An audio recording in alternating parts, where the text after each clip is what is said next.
Chapter 286. What is it?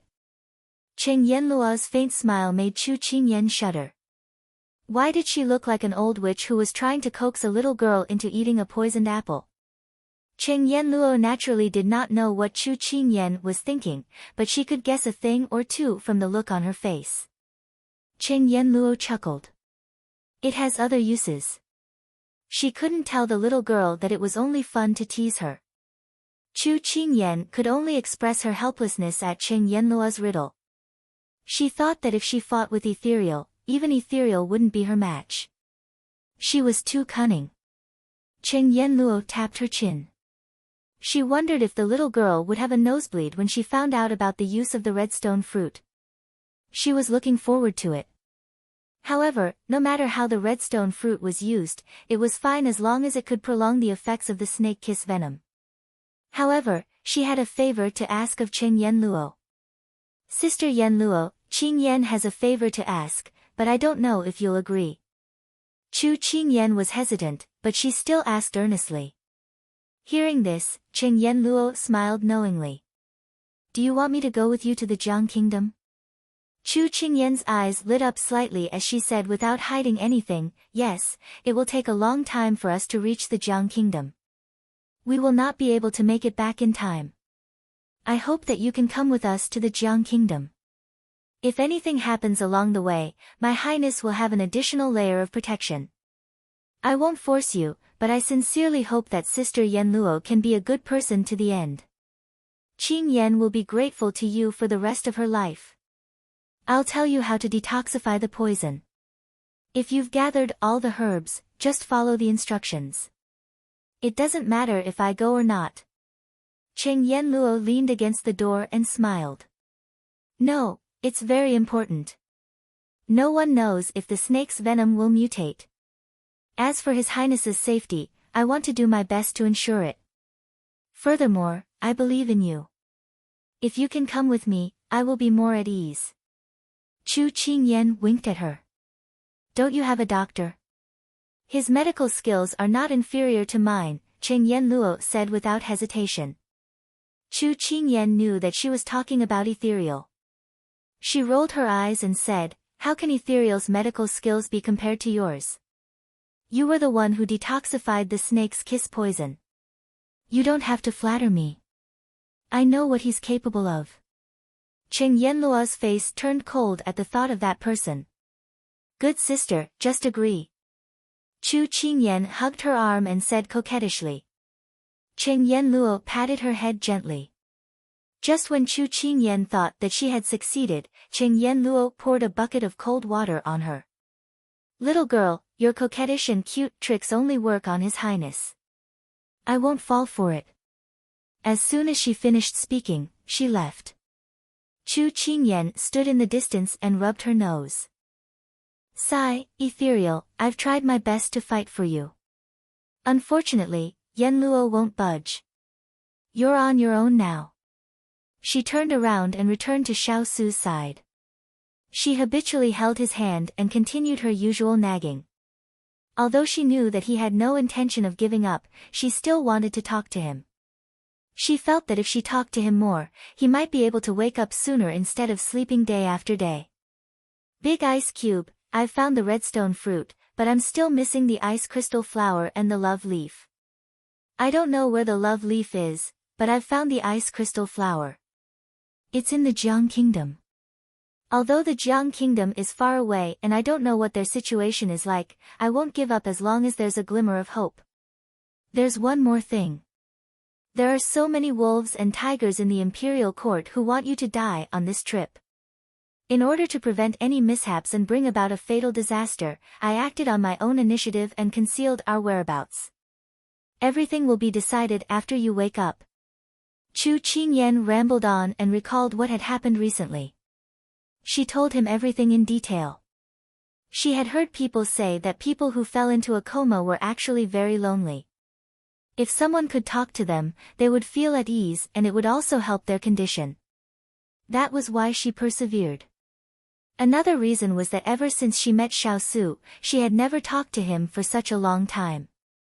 Although she was usually the one who chattered non-stop, Xiao Su would occasionally reply to her. She began to miss the past. She couldn't help but lie on the bedside and whisper, "Big Ice Cube, when will you wake up? I miss you so much." Her voice was affectionate and filled with endless yearning. His motionless eyelashes fluttered inadvertently, like a butterfly that had been standing still for a long time suddenly flapping its wings. But everything happened so quickly that it seemed to be an illusion. In the afternoon, a youth named 11 walked over and said politely, "Miss Chu, my senior sister is looking for you." Chu Qingyan thought that he must be looking for her to explain the medicinal properties of the redstone fruit. She felt uneasy for a moment. She didn't think much of it and left the room with 11. 11, I see that you're older than little 10. What's your order? She couldn't help but be curious when she saw a 17 or 18-year-old disciple being addressed as 14 this morning. We're arranged according to the time of our apprenticeship. If someone in their 40s or 50s wants to be apprenticed in the future, they'll have to call me senior brother 11, 11 said with a smile. Chu Qingyan shuddered when she imagined a white-haired elder calling a wimpy kid senior brother. That image was too beautiful for her to bear. At this point, Chu Qingyan had already walked to Cheng Yenluo's room. She knocked on the door and entered only after she heard a response. "Sister Yenluo, I'm here." Take this." As soon as she entered the room, someone stuffed a piece of paper into her hands. Chu Qingyan glanced at Cheng Yenluo, who was writing something. She wanted to ask about it, but seeing how busy she was, she could only lower her head to read what was written on the paper. The medicinal properties of the redstone fruit. After reading 10 lines at a glance, Chu Qingyan understood that the redstone fruit was indeed not to be eaten, but to be used in a medicinal bath. However, she felt that this method of treatment was very normal. She had often seen this method on television, so she really couldn't understand why Cheng Yenluo had looked so cunning before. "Are you done reading?" Cheng Yenluo finished the last stroke and looked at her with interest. Chu Qingyan nodded honestly. She saw that cunning smile again. "Then you can go down and prepare for your highness's medicinal bath." Cheng Yenluo looked at her with a smile. "Me? Aren't you the ones preparing it?" Chu Qingyan raised her hand and pointed at herself in disbelief. "That's right, it's you," Cheng Yenluo said matter-of-factly. Her eyes curved into crescents. "I've done my research in private. Your Highness doesn't like to be touched by others, but he's an exception. I don't want our young disciple to die young, so as a family member of the injured, you have to do it yourself." "What?" Chu Qingyan was stunned. Chapter 287. She must have opened the door in the wrong way for her to hear this news. Chu Qingyan wondered if she should go out and come in again. That way, it would be more normal. Unfortunately, before she could act, Cheng Yenluo ruthlessly shattered her fantasy. Her tone was a little ambiguous. "You don't have to be embarrassed. You're just learning to take care of your husband in advance. Anyway, when you're of marriageable age, you're going to marry him, right? Don't worry, I'm just giving you a good opportunity to take advantage of him. It's a waste not to take advantage of it. You have to grasp it well. I have high hopes for you."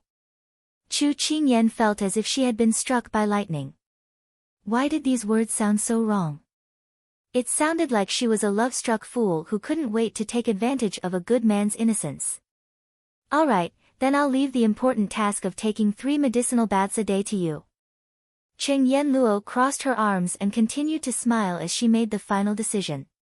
When Chu Qingyan left with the prescription in her hand in grief and indignation, Cheng Yenluo's lips curled into a meaningful smile. She really wanted to see how the cold lord interacted with this cute little girl. She hoped that day would come soon. At this moment, Chu Qingyan didn't know what Cheng Yenluo was thinking. She looked at the prescription in her hand with a conflicted expression. She had never bathed the opposite sex in all her life. Needless to say, her little brother had never bathed before, let alone 3 medicinal baths a day. She wanted to cry but had no tears. She was still a virgin, okay? Why did she always have to face these inexplicable problems? When she thought of Cheng Yenlua's teasing just now, she couldn't help but blush. Take care of her husband in advance? She had to marry him when she was of marriageable age. She didn't think so much, okay? The affairs of the world were unpredictable. She just wanted to spend her youth peacefully. But the more she thought about it, the hotter her face became. Chu Qingyan reached out and patted her face. No, she had to find someone to help her. So she went to the wood spirit first. She always felt that the wood spirit was easier to talk to. So the situation went like this. The wood spirit was sharpening a knife. When it saw the young princess, it immediately stood up and bowed. Oh, the wood spirit. Young princess, this subordinate is here. Well, if His Highness wants to delay the onset of the poison, he will need a medicinal bath with the redstone fruit. Can you help His Highness with the medicinal bath? The moment Chu Qingyan's voice fell, Mu Ling looked at her with a fearful expression. Little Princess Consort, you don't know this, but Master has a habit. He doesn't like other people touching him. Several years ago, when Master was injured and fell into a deep sleep, Wu Ling accidentally touched Master's arm and had my hand broken by the unconscious Master. It took me 3 months to recover. This subordinate's hand still has to make small toys for you, so please spare me. Thus, the wood spirit picked up the knife on the ground and ran away. Chu Qingyan wanted to stop him, but it was already too late with his wind-like speed. Although Chu Qingyan had hit a wall with the wood spirit, she wasn't discouraged. She aimed at the second target, the fire spirit. When she explained why she came, Wu Ling did not even greet her before jumping onto a tree. Then he used his qinggong to fly away. His pitiful wails came from the distance. Young Princess Consort, please spare this subordinate's hand. This subordinate still has to use the knife to protect Master. Chu Qingyan watched the disappearing figure and her lips curled. She wasn't afraid, she could find Ethereal. When she found Ethereal, Chu Qingyan was slightly stunned. It looked up at a 45-degree angle with a depressed expression. Was this still the romantic and carefree Ethereal that she knew? Before Chu Qingyan could speak, Ethereal's desolate voice sounded, Young Princess Consort, this subordinate knows why you came, but this subordinate's mood is very confused and sad right now. I'm afraid I'm not up to the task, so I ask Young Princess Consort to find someone else. With such an absent-minded appearance, she didn't feel assured leaving Big Ice Cube to him. After hesitating for a while, she only had Turin left to ask for help. She found Turin in the yard, who was arranging people. When Chu Qingyan was thinking about what to say, Turin saw her and spoke first, Young Princess Consort, I heard that you'll be helping Lord take a medicinal bath. Normally, us subordinates can't even get close to Master. Fortunately, you're an exception and he won't reject your approach. I'll have to trouble you. After he finished speaking, Turin gave a slight nod and led his subordinates out the door, leaving Chu Qingyan to wither in the wind. Could she not avoid this calamity? At this time, the death warrant had already arrived. Big Sister Chu, the herbs for the medicinal bath have already been prepared. The wooden tub has also been placed in His Highness' room. You can start now. 11 walked over and smiled as he spoke to her. Chu Qingyan had always thought that this little disciple looked like a little angel when he smiled. Now, she had the illusion that he had sharp teeth in his mouth and evil wings on his back. I understand. Chu Qingyan lowered her head and replied. It was only when she walked into the room that she suddenly perked up. What was this? For the sake of Big Ice Cube's health, she should do it without hesitation. Moreover, she had already hugged and kissed Big Ice Cube. Was she afraid of being completely honest with him? Even though she was clearly thinking this, her heart still felt a little flustered. When she entered the room, the door behind her closed with a bang. She jumped in fright. She subconsciously wanted to open the door, but when she glanced at Big Ice Cube on the bed, her hand involuntarily dropped down. Big Ice Cube's life was at stake. How could she still have the mood to think about such trivial things? She had a mature mentality and avant-garde thinking. Was there a need to be so hesitant? When she asked herself this, her trembling heart slowly calmed down. She quickly walked in front of the bed and reached out her hand. Then she took it back and scratched her head. What should she do? She estimated the distance between the bed and the wooden tub. It was at least 5-6 steps away. She did not know the great Qian Kun shift, so how could she teleport him into the wooden tub? But Huoling and the others had already escaped. It was impossible for her to call for help, so she could only do it herself. She remembered that the prescription clearly stated that in order for the body to absorb the medicine, she had to take off her clothes. She subconsciously looked at Xiao Su's clothes and swallowed a mouthful of saliva. Cool. She was going all out. She trembled as she reached out to touch his belt. The cold and hard belt was just like how he normally treated people. The moment she touched it, Chu Qingyan's fingers trembled slightly. As if he sensed someone approaching, Xiao Su's brows knit. At this time, in order to untie his tightly buckled belt, Chu Qingyan couldn't help leaning over. That familiar fragrance lingered in Xiao Su's nose. His knitted brows slowly relaxed and his tightly clenched fingers relaxed, as if he was relieved.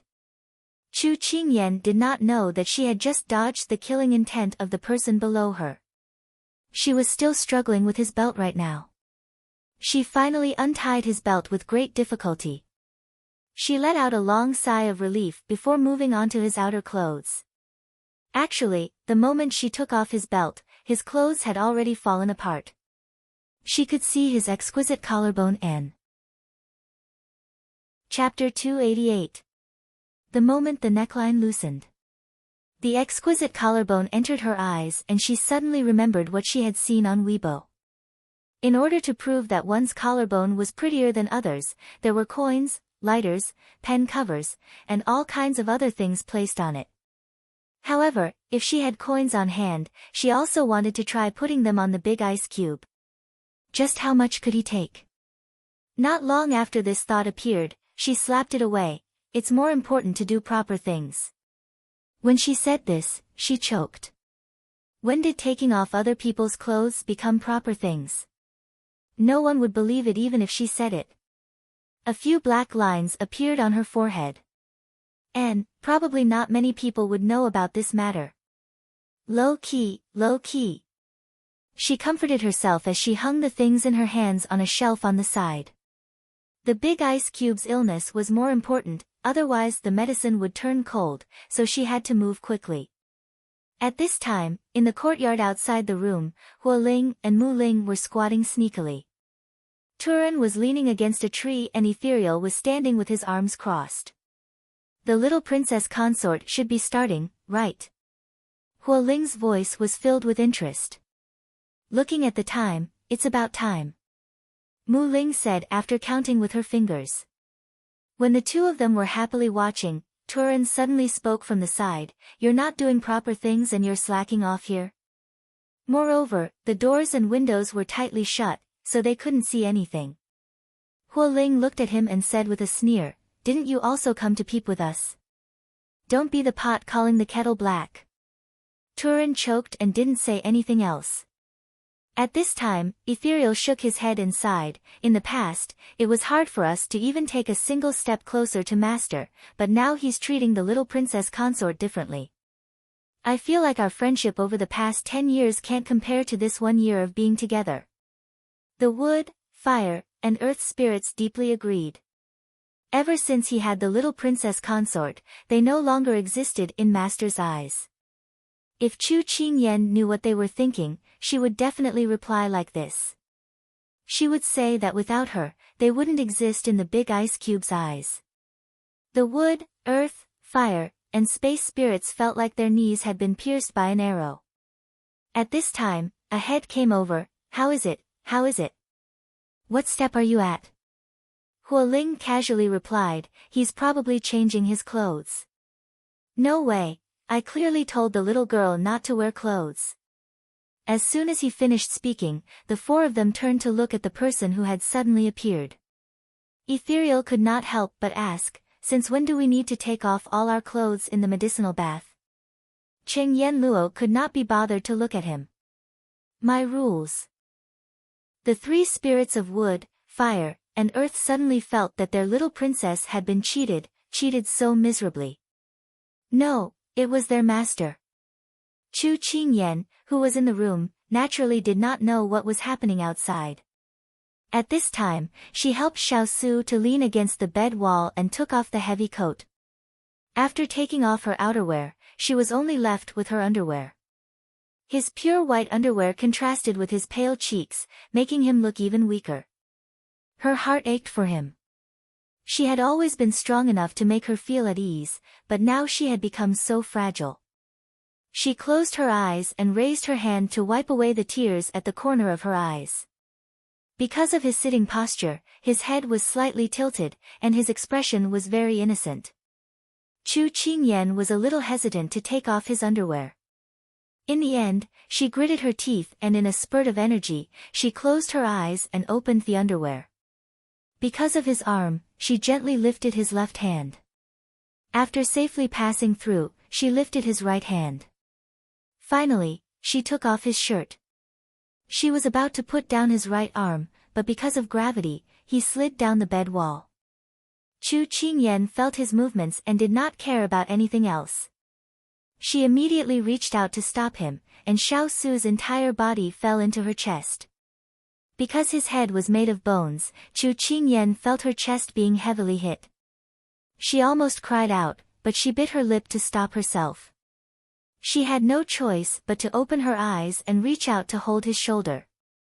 The touch of warmth and coldness made her feel dazed. She gathered her thoughts and helped him sit up. She thought that the big ice cube usually looked lean, but she did not expect his body to be so muscular and sexy under his clothes. It was the most popular saying nowadays. He looked lean with clothes on, but muscular without clothes. Chu Qingyan swallowed her saliva. This was simply torture for her body and mind. Although she had never experienced love, her roommates in the dormitory kept talking about 8-pack abs, the golden ratio of the belly button, and the ratio of the upper body to the upper body was 5:8. At this moment, these were the words that were hovering in her mind. She swallowed her saliva again.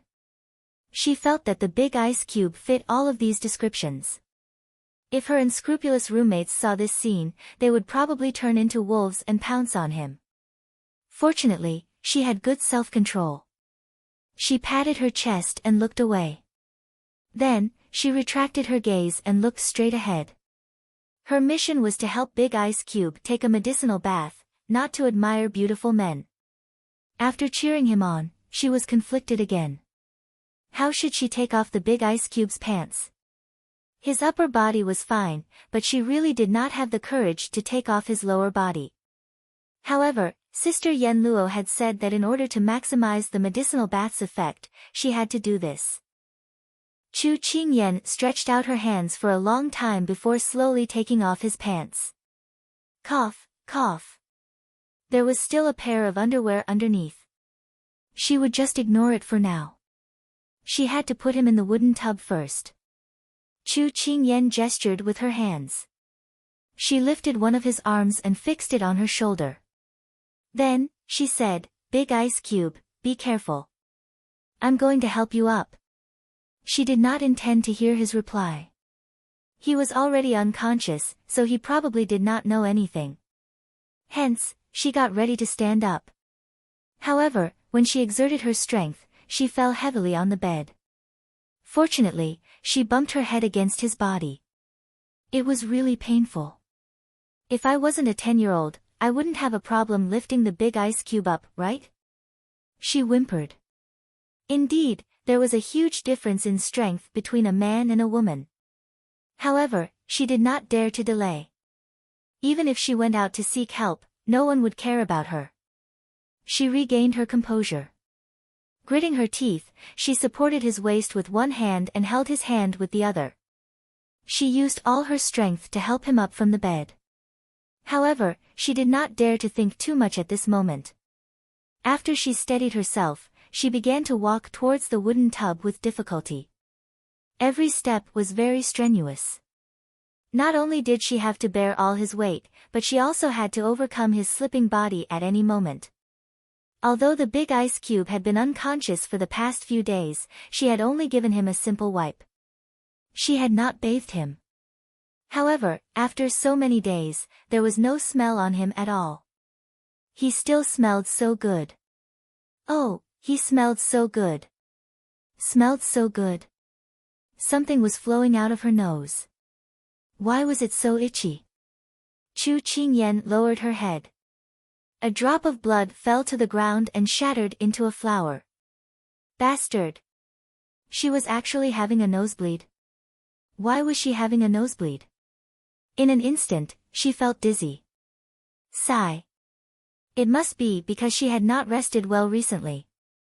That was why she was feeling so dizzy. This untimely nosebleed would cause misunderstandings, okay? She had been innocent all her life.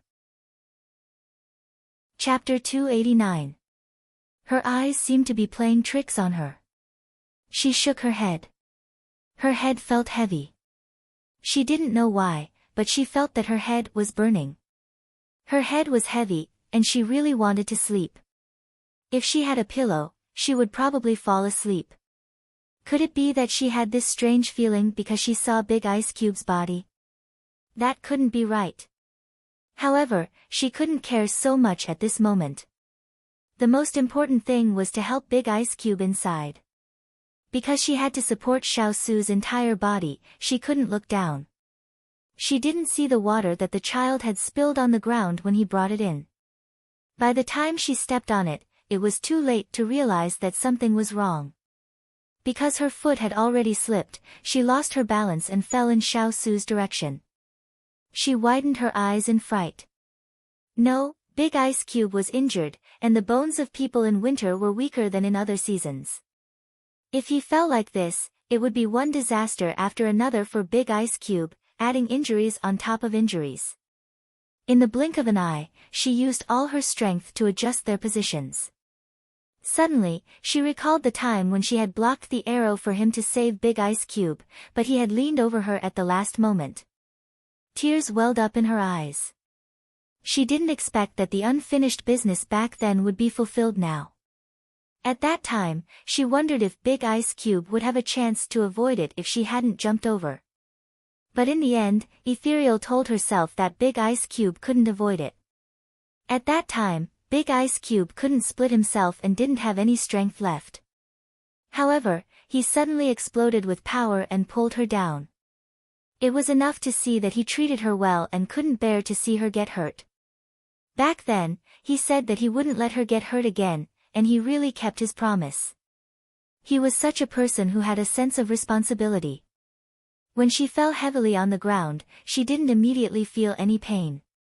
She only felt that her heart was about to jump out of her body. What followed was a moment of dizziness, and Big Ice Cube's body fell directly on top of her.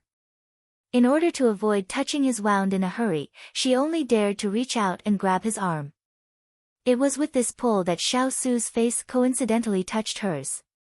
Her hand froze in midair, and the scene of his face gradually enlarging seemed to be repeating endlessly in front of her eyes. His lips, this was too much of a coincidence. In an instant, he quivered. Chu Qingyan subconsciously turned her head, and his breath brushed past her cheek. As if she had been injected with chicken blood, she crawled up with a whoosh sound. Her face was so red that it could drip blood, but she didn't dare to look at him. She quickly propped him up. She didn't know where the strength came from, but in a daze, she propped him up and placed him into the wooden tub. When she saw him sitting quietly in the bucket, Chu Qingyan opened her palm. She still couldn't believe that she could do such an incredible thing. If it wasn't for today, she wouldn't have known that she had the potential to become Popeye. As expected, potential needed to be stimulated. However, that kiss just now, was it like a lucky kiss? Chu Qingyan shook her head. No, her mind was in a mess. What was she thinking? Suddenly, she began to feel dizzy again. Chu Qingyan couldn't help but lean on the wooden tub to wake herself up. She didn't know what was going on today, but her body kept protesting. Could it be that she was sick? Perhaps it was because she didn't have much rest recently. Chu Qingyan didn't think too much about it. She touched the few buckets of hot water on the ground. The water was still very hot. There shouldn't be any problems.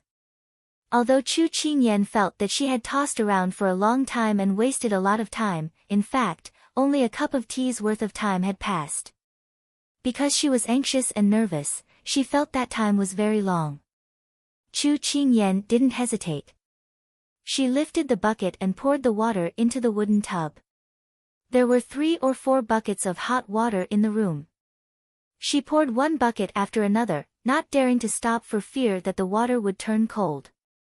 The herbs that she had poured at the bottom of the bucket immediately floated up with the water.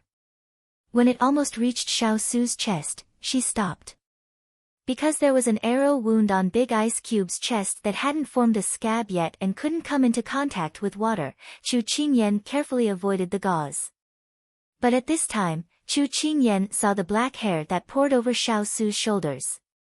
She suddenly patted her head and remembered that she had neglected it. She immediately turned her head to look for a hairpin to tie up his hair. But after looking for a long time, she couldn't find it. Finally, her eyes lit up and she pulled out the jade hairpin on her head. Immediately, 3,000 strands of black hair fell down and the handsome little boy immediately returned to his elegant young girl appearance. But she didn't care about her hair. She walked behind Xiao Su and pushed his black hair to the back of his head. A man's hair wasn't as smooth as a woman's and was a little hard, but it still felt good to the touch. In the past, when they slept together, she had pulled out his hair to play with it. This was the first time she had done it for him. Although she hadn't done anyone else's hair before, she had done her best this time. She took a step back and admired it. Although it was a little crooked and strange, she couldn't resist Big Ice Cube's good temperament. No matter how bad the hairstyle was, it still looked beautiful on his head. After admiring it, Chu Qingyan couldn't help but praise her skills. She put on a serious face and didn't lie at all. After his hair was pulled up, his strong shoulders were exposed. Chu Qingyan raised her hand and poked his face with jealousy.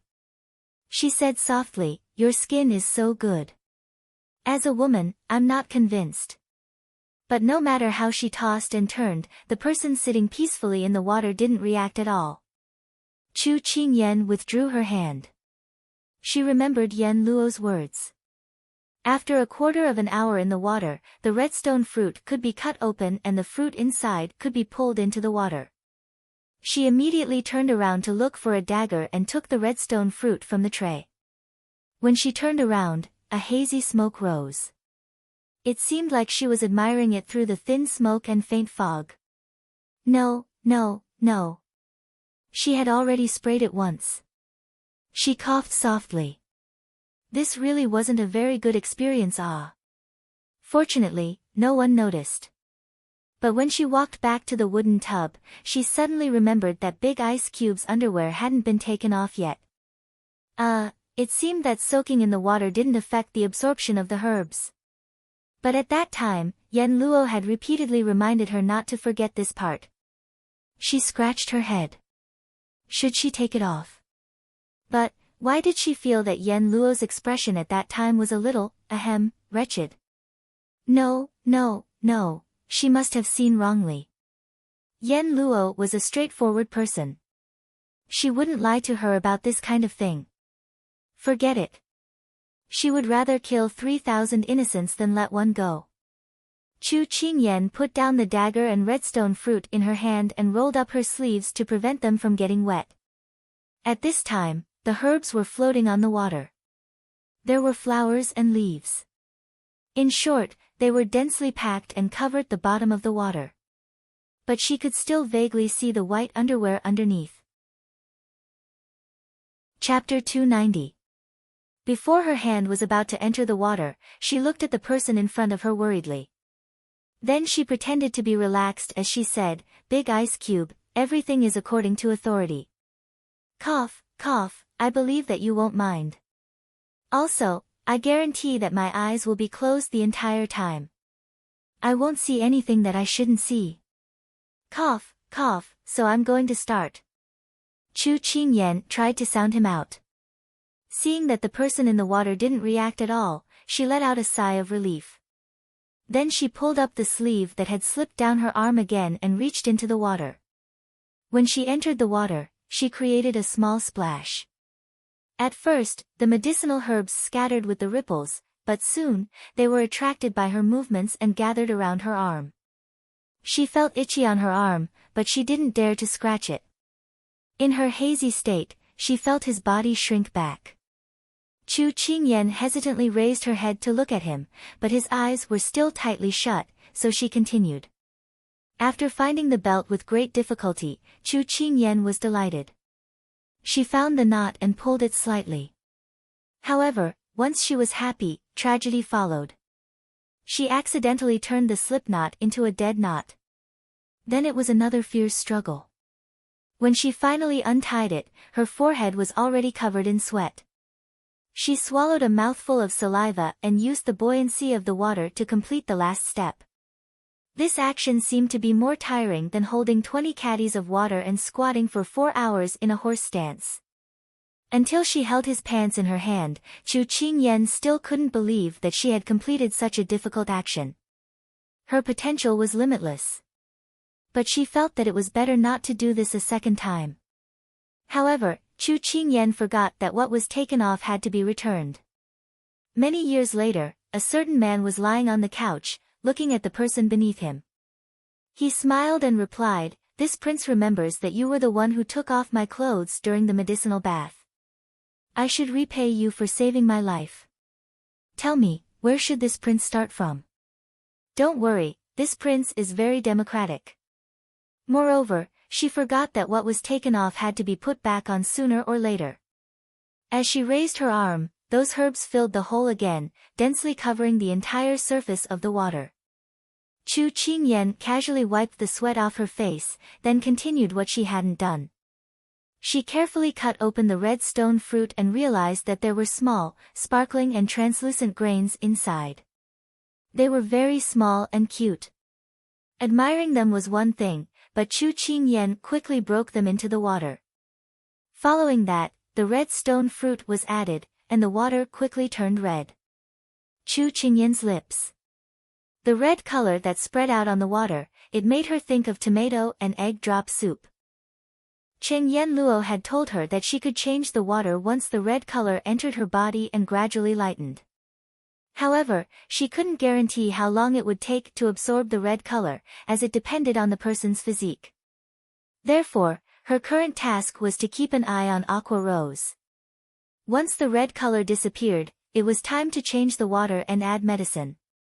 Chew to the water to look to the point to the water to the water to of the water. But of a person to the of the water to the of the water. Even the mask couldn't hide his exquisite features. Chu Qingyan couldn't help but sigh softly. "Big Ice Cube, Sister Yenluo said that it's best to take off your mask when you're soaking in the medicine. But I think it's okay if you don't take it off." She smiled slightly. "You're wearing a mask because you don't want anyone to see your face. So how can I take advantage of you when you're unconscious? Do you think that I'm becoming more sensible and loving? If you wake up, you have to help me teach Huling and the others a lesson. When I need their help, they run away like a wisp of smoke." She complained. However, no matter what she said, the person opposite her didn't respond. Chu Qingyan frowned, but soon relaxed. Sister Yenluo said that after you've absorbed the red stone fruit, you'll slowly regain consciousness. That's great. Just as she shifted into a more comfortable position and was about to continue chatting, she inadvertently noticed that the water in the wooden tub had slowly turned from a deep red to a light red. Now, it was approaching the same color as before. She had thought that the absorption process would take at least 2 hours, but it didn't even take half an hour. Chu Qingyan couldn't help but stand up. She had to inform 11 to bring in some hot water. As soon as she opened the door, Chu Qingyan clearly sensed that a few gazes had suddenly disappeared. She looked around suspiciously, but didn't find anything suspicious. She put aside her thoughts and turned to little 10 and 11, who were walking over quickly. The first medicinal bath is done. We can proceed with the second one. Okay. Although the two of them were surprised by the speed at which Xiao Su had absorbed the red stone fruit, they immediately retreated to prepare the hot water. It had to be said that the efficiency of the medical hall was very high. Before long, 3 buckets of hot water were brought in. That, little 10, 11, I'll have to trouble you. Chu Qingyan had just finished speaking when the two of them put down the buckets and swiftly left, closing the door on their way out. Help me lift His Highness out of the tub, the last words were broken on her lips. Chu Qingyan's head was full of black lines. Was she that scary? Oh, no, was Her Highness that scary? Forget it, it was better to rely on herself than on others. Chu Qingyan walked to the side of the wooden tub, but she was somewhat helpless. She couldn't help but walk around the wooden tub. It wasn't easy to lift him up, and the water had to be changed. This problem was very difficult to solve. After thinking for a long time, she suddenly thought of a good idea. In ancient times, there was Sima Guang who smashed a vat to save his good friend. Now, there was Chu Qingyan who smashed a bucket to save the King of England. First, she closed her eyes and scooped up all the herbs floating on top of the wooden tub. After secretly opening one of her eyes to make sure that it was clean, she took out her dagger. This was a treasure that could cut iron as if it was mud, and this insignificant wooden tub was nothing to it.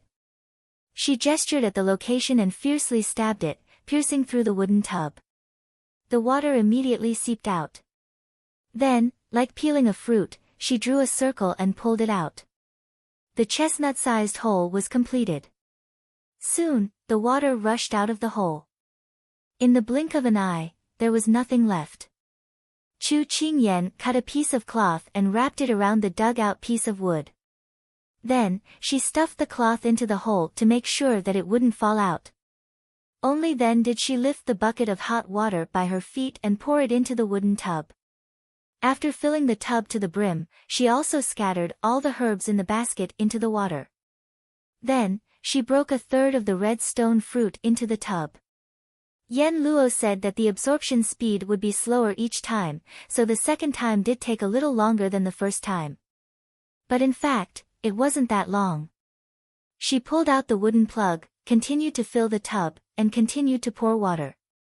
The 3 medicinal baths were finished in 4 hours. Chu Qingyan felt that she was about to cry from exhaustion. But she suddenly remembered something. The big ice cube was completely naked at this time. How was she going to move him back to the bed? Looking up at the unconscious person sitting quietly in the water, Chu Qingyan had the urge to bang her head against the wall for the first time. Chapter 291.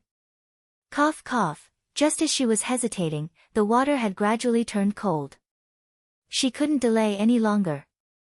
Thus, she picked up a ribbon and covered her eyes.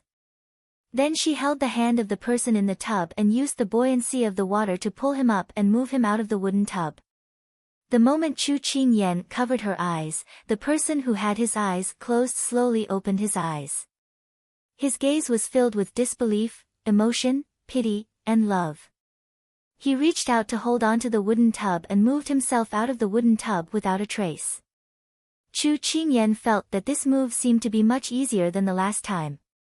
Even if she was blindfolded, she seemed to be able to find the right position of the bed.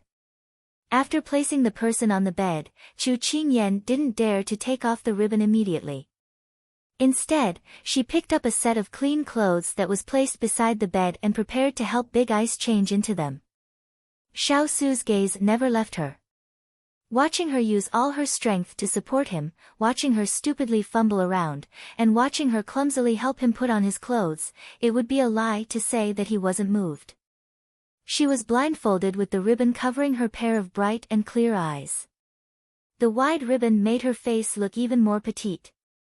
The black hair scattered over her shoulders just happened to fall to her waist, shining with a faint luster. Wearing men's clothes made her figure look even more neat and slender. He felt that he hadn't looked at this little fellow properly for a long time. In this period of time, he found that she had grown taller, but also thinner. His heart was filled with pity. At this time, she had already reached over to help him put on his clothes. He cooperated with her by lifting his hands and legs without her noticing. Chu Qingyan's eyes were blindfolded and she couldn't see the beautiful man in front of her. She also couldn't see the beautiful man's performance at this time. She was still complacent that she had the talent to do things blindfolded. After putting on his underwear, she took off the ribbon.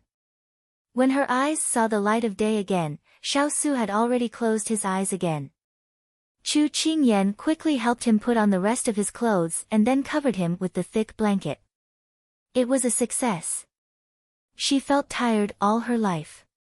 Lowering his head, he found that the big ice cube's face was no longer as pale as before, but it still made his heart ache.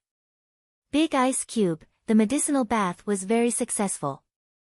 We have nearly 3 months of time. Then we can set off for Jiang country. You have to wake up quickly. She leaned against his ear and whispered. After straightening up, Chu Qingyan did not stay idle anymore. Instead, she opened the door and said to the people outside, the medicinal bath is over. You can come in and help us clean up. Voila, 1, 2, 3, 7 heads popped out at once. Chu Qingyan's mouth twitched slightly. So these people were all hiding and watching. How cunning. I suddenly remembered that I have to prepare for the departure. I'll take my leave first. Turan touched his head, turned around as if nothing had happened, and ran away. I also have something to do. Turan coughed softly, then turned and left. I have to go and see if they're here yet. It's been so long, why is there still no sign of them? Mu Ling muttered and ran away. There's definitely not enough medicinal herbs. I'll go and ask Sha Feng for more. Ethereal put his hand to his lips, then ran away in a hurry. Chu Qingyan turned to look at Cheng Yenluo, who was smiling sheepishly. She raised her hands and said innocently, I have no intention of running away. I'm just going to see how your highness medicinal bath is working. Cheng Yenluo slowly walked in. Chu Qingyan shrugged and stepped aside. Thus, oh my God, Chu Qingyan, explain to me. Is there a flood in this room? Chu Qingyan pursed her lips and smiled, then slipped away. Chu Qingyan, stop right there. Whoever stopped was an idiot. Chu Qingyan was in a great mood. Don't think that she didn't know that she had schemed against this medicinal bath. This was called revenge for a gentleman. It was never too late to wait a few hours. Ha ha ha, Cheng Yenluo put her hands on her hips and looked helplessly at the disappearing figure. She could only resign herself to fate and call for someone to clean up. The cost of cleaning up will be deducted from your consultation fee. Chu Qingyan walked out of the medical hall and stopped in front of a forest. She turned her back to the tree trunk and touched her sleeve, then took out a bamboo flute. She stroked the flute with her fingers. After a while, she put it to her lips and blew into it. The mellow sound of the flute echoed in the forest. After a while, she heard the sound of clothes fluttering in the wind. She smiled slightly. He's here. Hello, little girl. Aren't you taking care of your highness? Why are you still in the mood to summon me? An elegant voice came from above. There was a hint of jealousy in it, but only the person in question could hear it. Chu Qingyan left the tree trunk and looked up at the person on the branch. She was curious. Dongting, why do you always appear in this way? It's not novel at all. Higashio Motetsu raised his eyebrows and jumped down. He complained, do you think this young master wants to do it? It's just so coincidental every time. It doesn't suit this young master's temperament at all. You have temperament? Chu Qingyan rolled her eyes. Higashio Motetsu felt embarrassed to be mocked by a little girl who was 6 years younger than him. But since she was 6 years younger than him, he was magnanimous and didn't bicker with her. Seeing that you're still in the mood to joke with me, it proves that your highness is out of danger. Higashio Motetsu leaned back with both hands and leaned against the tree trunk. His posture was indescribably carefree and leisurely, with a hint of devilish charm. Chu Qingyan stopped smiling and her eyes turned serious. Strictly speaking, he should be out of danger for the time being. Oh. Higashio Motetsu looked at her in surprise. What do you mean? Could it be that there's still an unforeseen event? He thought that if Xiaosu didn't have many good days left to live, then he would take a sword and force him to the medical hall to hand over the thing. Just as he had this thought, he was interrupted by Chu Qingyan's words. Snake's kiss poison originally had no cure. Fortunately, we found a doctor and obtained the prescription. But to cure this poison, we need 3 rare herbs in this world. Now, we're still missing 2. One of them is missing and the other one is very difficult to obtain. I'm very worried. Chu Qingyan felt her head become heavy and she couldn't help but lean against the tree trunk with a worried expression. So you called this young master out because you want this young master to help you find the herbs? Higashio Motetsu's natural sense of superiority made him blurt out without thinking. Chu Qingyan shook her head.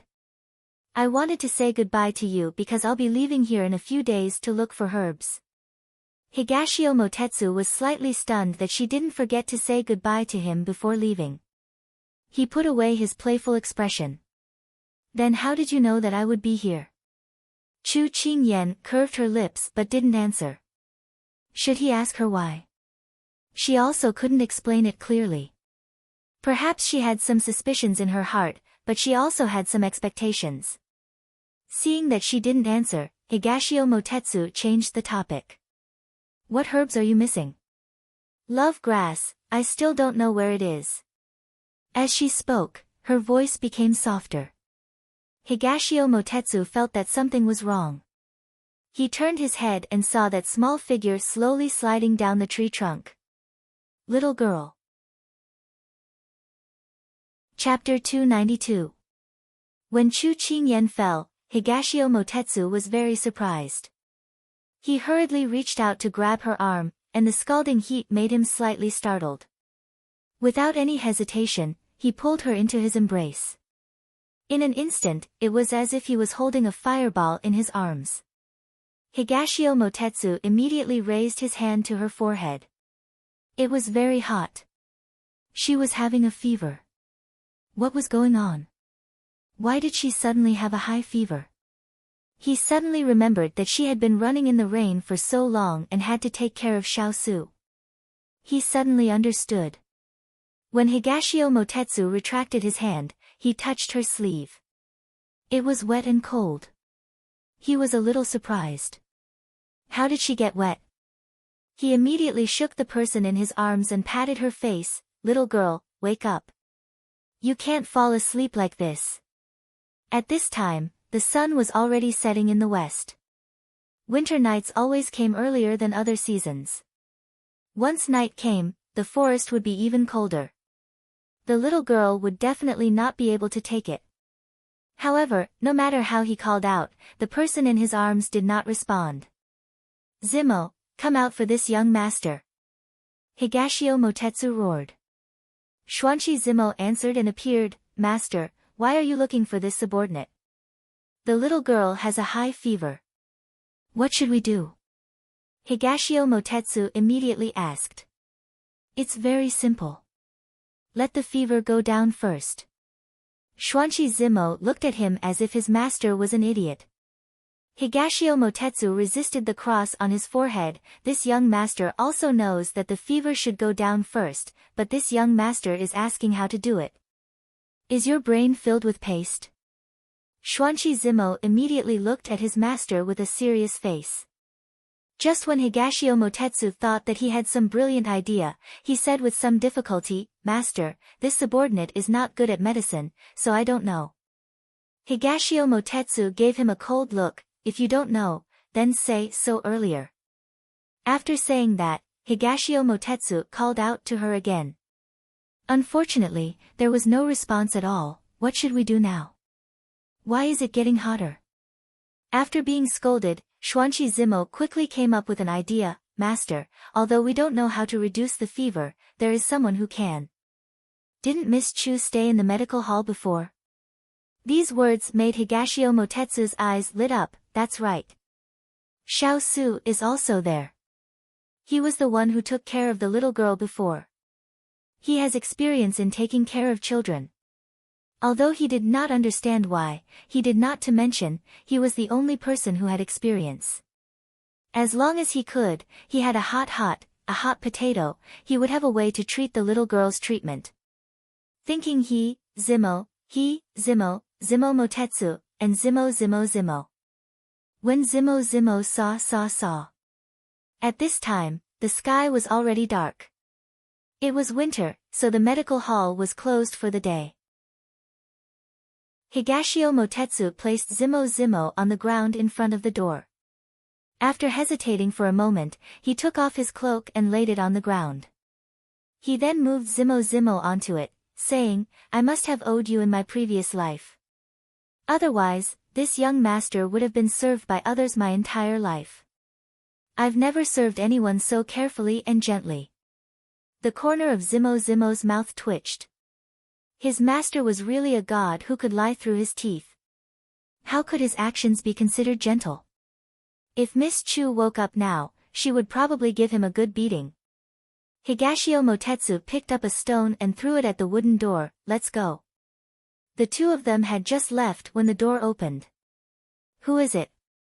Who is so wicked as to throw a stone at the door? 11 opened the door and looked around. Seeing that there was no one around, he was about to close the door when he saw Chu Qingyan lying on the ground. Big Sister Chu, wake up. Someone, come.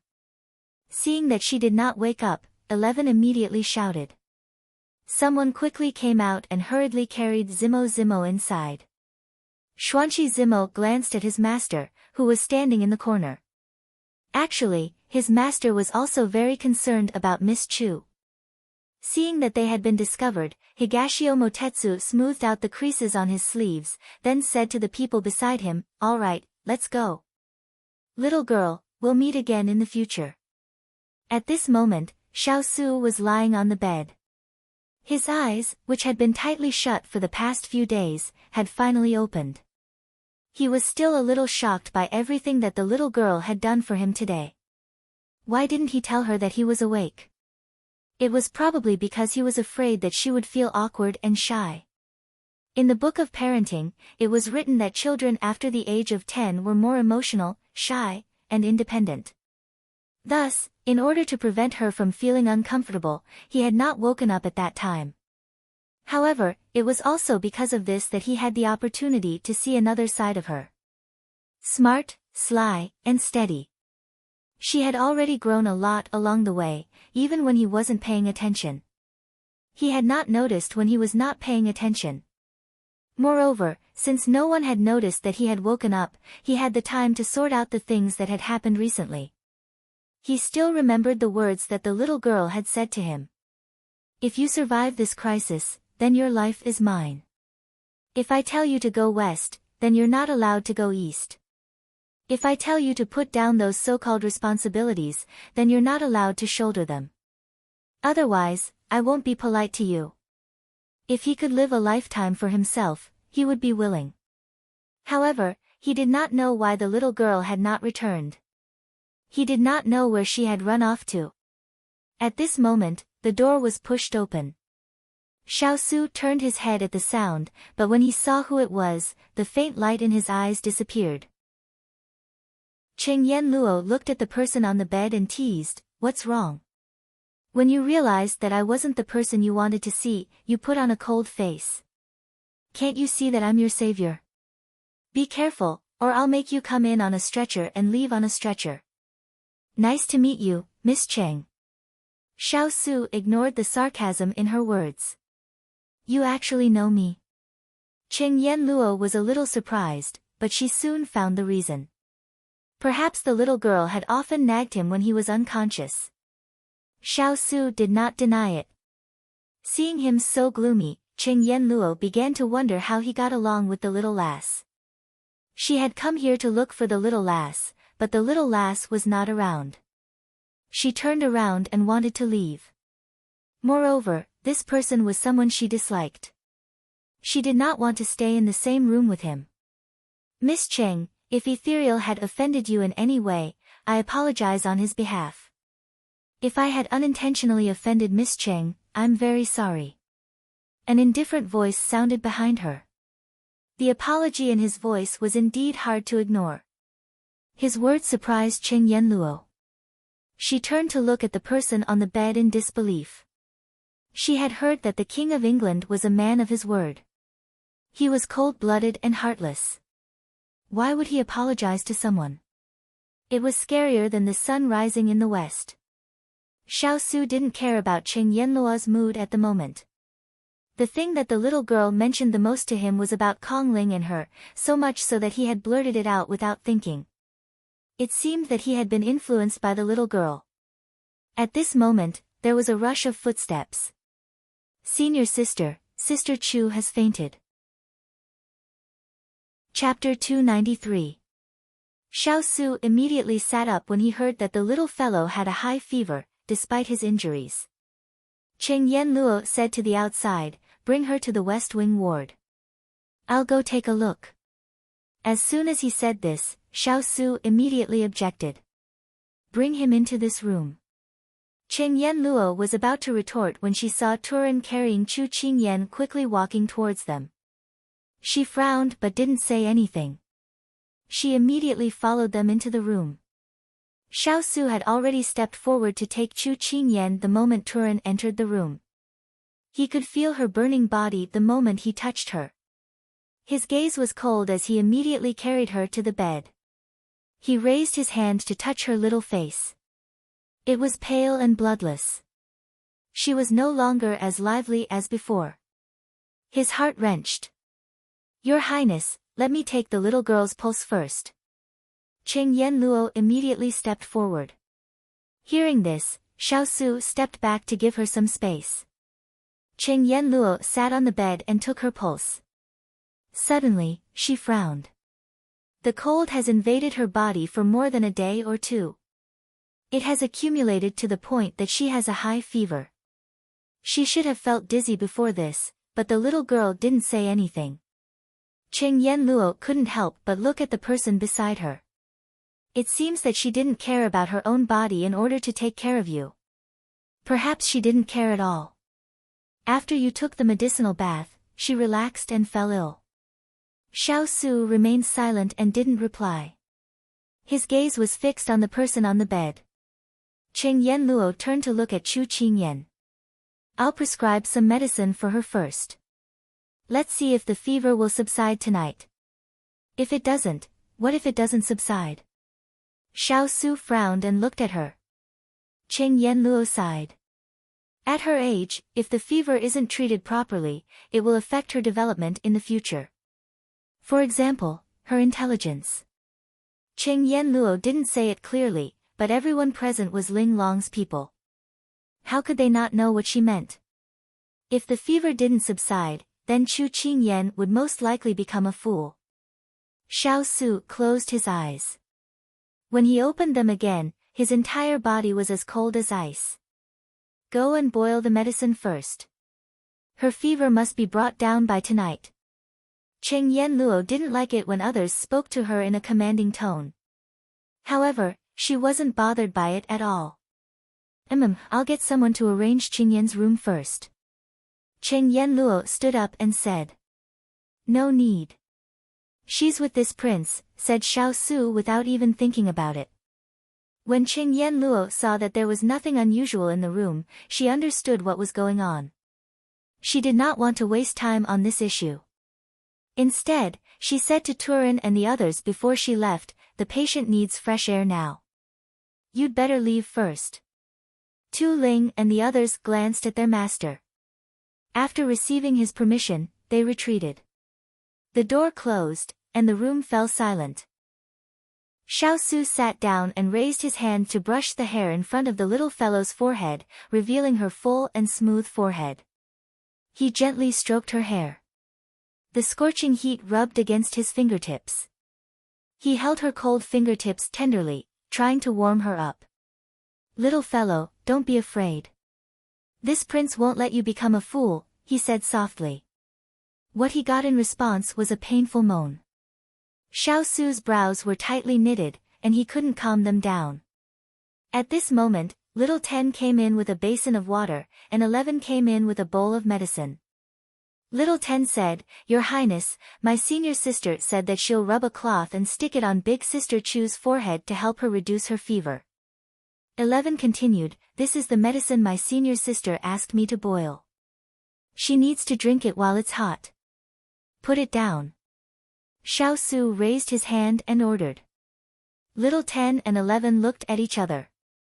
Was His Highness planning to take care of big sister Chu himself?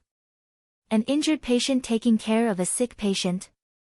But the two of them obediently put down the things, told him what to pay attention to, and the two of them went out.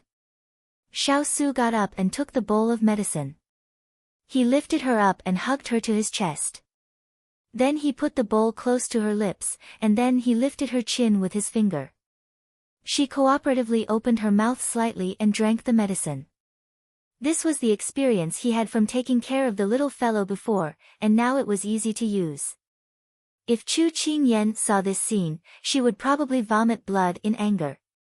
Why was it so easy for her to feed the medicine, but he had to coax her? This wasn't fair at all. After feeding the medicine, Xiaosu wiped the corner of her mouth with a brocade cloth, and then put her down. When he got up again, a small hand somehow grabbed the corner of his clothes. He lowered his head and turned to look at her face, only to see that she was still unconscious, and this action was just subconscious. He bent down, intending to move her little hand away, but he heard a low pleading voice. "Don't go, don't go." He couldn't help but look at her. He didn't know who she was telling not to go. After hesitating for a moment, he replied, "I'm not going, don't be afraid." With that, he put her hand back into the quilt, and then carried the water basin to the chair. He wrung out the cloth towel, folded it into a square, and stuck it on her forehead. Then he sat down again. Looking at this pale face, Xiaosu couldn't help but think of the previous times when she was poisoned and injured. It seemed that in his memory, she was either as fresh as the sun, or as weak as a soft willow. But no matter if it was the past or the present, he hoped that she was happy and healthy. "Little fellow, why are you so stupid? Why did you come back? If you didn't come back, you wouldn't have encountered so many things."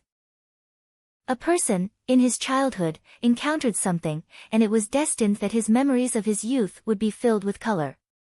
He didn't want the little fellow's childhood to be filled with fear and endless darkness. "Big ice cube, don't go, I don't want you to go. I want you to live." The low moaning voice sounded again. This time, he heard it very clearly, and his gaze was a little dazed. He didn't expect that in her dreams, she was still thinking about him. Her voice was filled with fear and worry, and it was like a chain that firmly locked his heart. "I'm not going, I won't go again." Xiaosu reached out to caress her face, his eyes full of love. Suddenly, Chu Qingyan reached out and grabbed his hand that was on her face tightly. "Big ice cube, don't leave, I beg you, they don't want you, I want you, I beg you, I just want you to wake up, don't leave me." Chu Qingyan's face was suddenly filled with tears. Her voice was choked, as if she was about to lose the most important treasure in her life.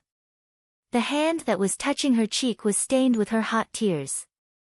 Xiaosu's heart felt like it had been hit hard, and there were still layers of ripples in his heart. "They don't want you, I want you, I beg you, don't leave, I just want you to wake up." Since he was young, what he saw the most was conspiracy, blood, and killing. He thought that his life would pass like this. He never thought that there would be such a person, crying and shouting as long as he was safe.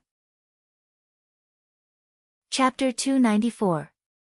At that moment, Xiaosu felt as if his heart had cracked open. Instead of cold wind, it was warm light that poured in. He suddenly realized that he had found what he had been searching for nearly 20 years in her body. He had thought that he was too far away from warmth.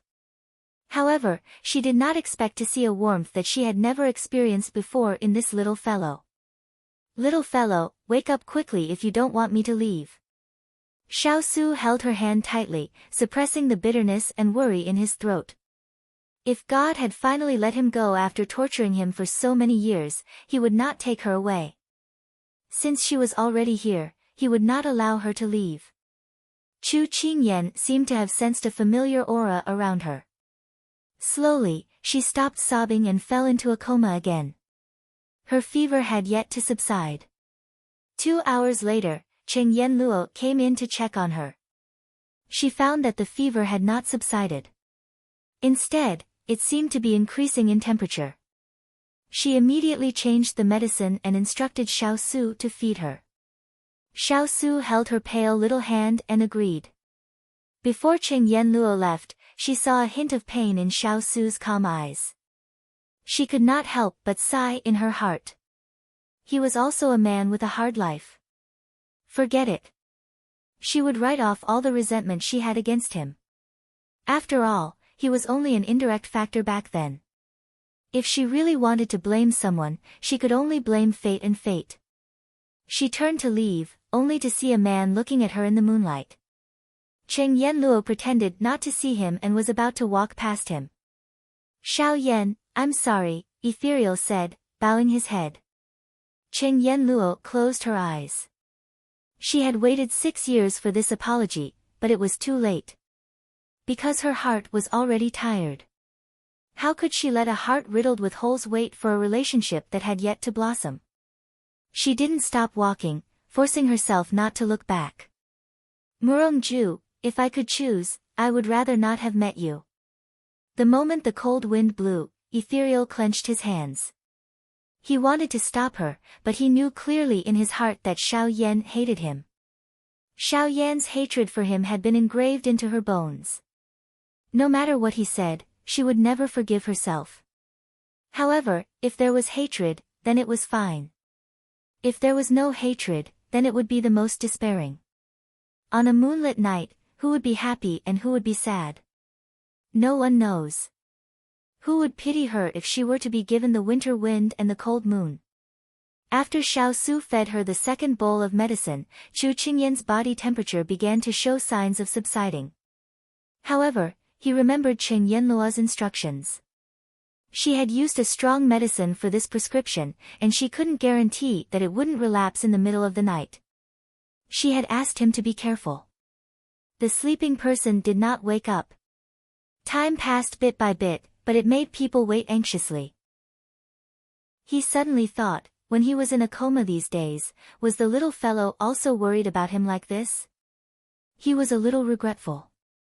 He should have told her that he had woken up today so that she wouldn't have to suffer the pain of fear in her dream again. A touch of bitterness appeared in the corner of his mouth. Xiaosu held her hand and said slowly, "I remember that during the period when I was in a coma, you talked to me a lot. This time, it's my turn to talk to you." He still remembered that when he was wandering in the dark, it was the little fellow who didn't give up. Every sentence she said constantly filled the scenery around him.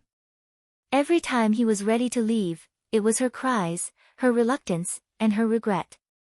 Like vines, she wrapped his limbs tightly, making him unable to leave, and then waited for the dawn to come. My identity was destined the moment I was born. I was the legitimate prince of the Sichuan kingdom. It was also destined that I would live an unequal life. When I was young, I didn't understand. I thought that as long as I worked hard and became successful, they would look at me. Unfortunately, they didn't. Later, I thought that if I became an irreplaceable person, would they also look at me? But in the end, he smiled bitterly, I became a thorn in their side, a stumbling block that they wanted to get rid of. I didn't understand. Why didn't everything develop according to Imperial Mother's plan? Until that big fire ignited. In order to protect me, the people around me were killed one by one in front of me. Blood flowed like a river in the palace, the fire burned red. When I was 10 years old, my eyes were red. Red blood, red fire, and then everything was swallowed up. Little fellow, in the past, I used to envy the children of the common people. Although they didn't live a rich life and didn't have servants, they had family ties that I didn't have. Because of this, they could easily defeat me. He caressed her face and smiled faintly. Little fellow, have you already guessed the other mission that Imperial Father gave me? Was that why you weren't willing to leave me in the forest? He didn't wait for a reply from the person on the bed, but he wasn't disappointed. Instead, he continued, originally, I had planned to hand over the remaining military power after I was released from prison and take you away from the imperial court. But Imperial Father was one step ahead of me and proposed a mission. Although different paths lead to the same goal, what he wanted was also my military power and my departure. However, the departure he wanted was different from the departure I wanted. That night of kneeling, Imperial Father's injustice, and Imperial Mother's disappointment, he pondered for a long time. Suddenly, he understood many things. There was a smile at the corner of his mouth, but there wasn't a trace of sorrow. As a person in power, one must have a cold-blooded heart. Even towards one's own son, it was the same. The person he wanted to support wasn't me, so I wasn't surprised. Or rather, 10 years ago, I had already understood. But little fellow, there are many things in this world that you can't avoid even if you want to. I don't want to fight for power, but my mother and the Liang family need me to fight for them. My mother gave birth to me, and the Liang family raised my mother. I can't abandon them. But after so many years, I've only done enough for them to keep the Fu family in check. I can't afford to do more than that. I can't give more than that. Because I'm worried that if I give too much, a person's heart will swell, and it will be out of control. He closed his eyes. In other people's eyes, you are not the best. No matter how much you fight for it, it won't change. Since this is the case, why should I fight for it? Imperial Father only had fourth Imperial brother in his heart. Since this couldn't be changed, no matter how hard he tried, it would be useless. I know, you must be secretly saying that I shouldn't be so foolishly loyal. I shouldn't have agreed to these unequal treaties, and I shouldn't have taken on these missions. But little fellow, I'm first a citizen of the Sichuan, and then a prince. If the country needs me, I must contribute my ability to punish evil and get justice for the people, and return peace to the Sichuan. I've lived alone for so many years, and I don't want those children to repeat my mistakes. But now, I know that I still have you. I'm no longer alone. Chapter 295. After speaking intermittently, Xiao Su felt the depression in his chest slowly dissipate. He couldn't help curling his lips. The little fellow was right. Once there was something in his heart, he shouldn't keep suppressing it. Otherwise, every step he took would become heavier and heavier. One day, he would be crushed. For so many years, he had never mentioned this to anyone. On one hand, he felt that it was unnecessary. Only the weak would talk about their suffering. On the other hand, he didn't have anyone to talk to. If the people around him didn't obey him, then they would scheme against him. Xiao Su once again raised his hand to stroke her long hair. It was soft but not greasy. The hard lines on his cheeks slowly softened and his expression was calm.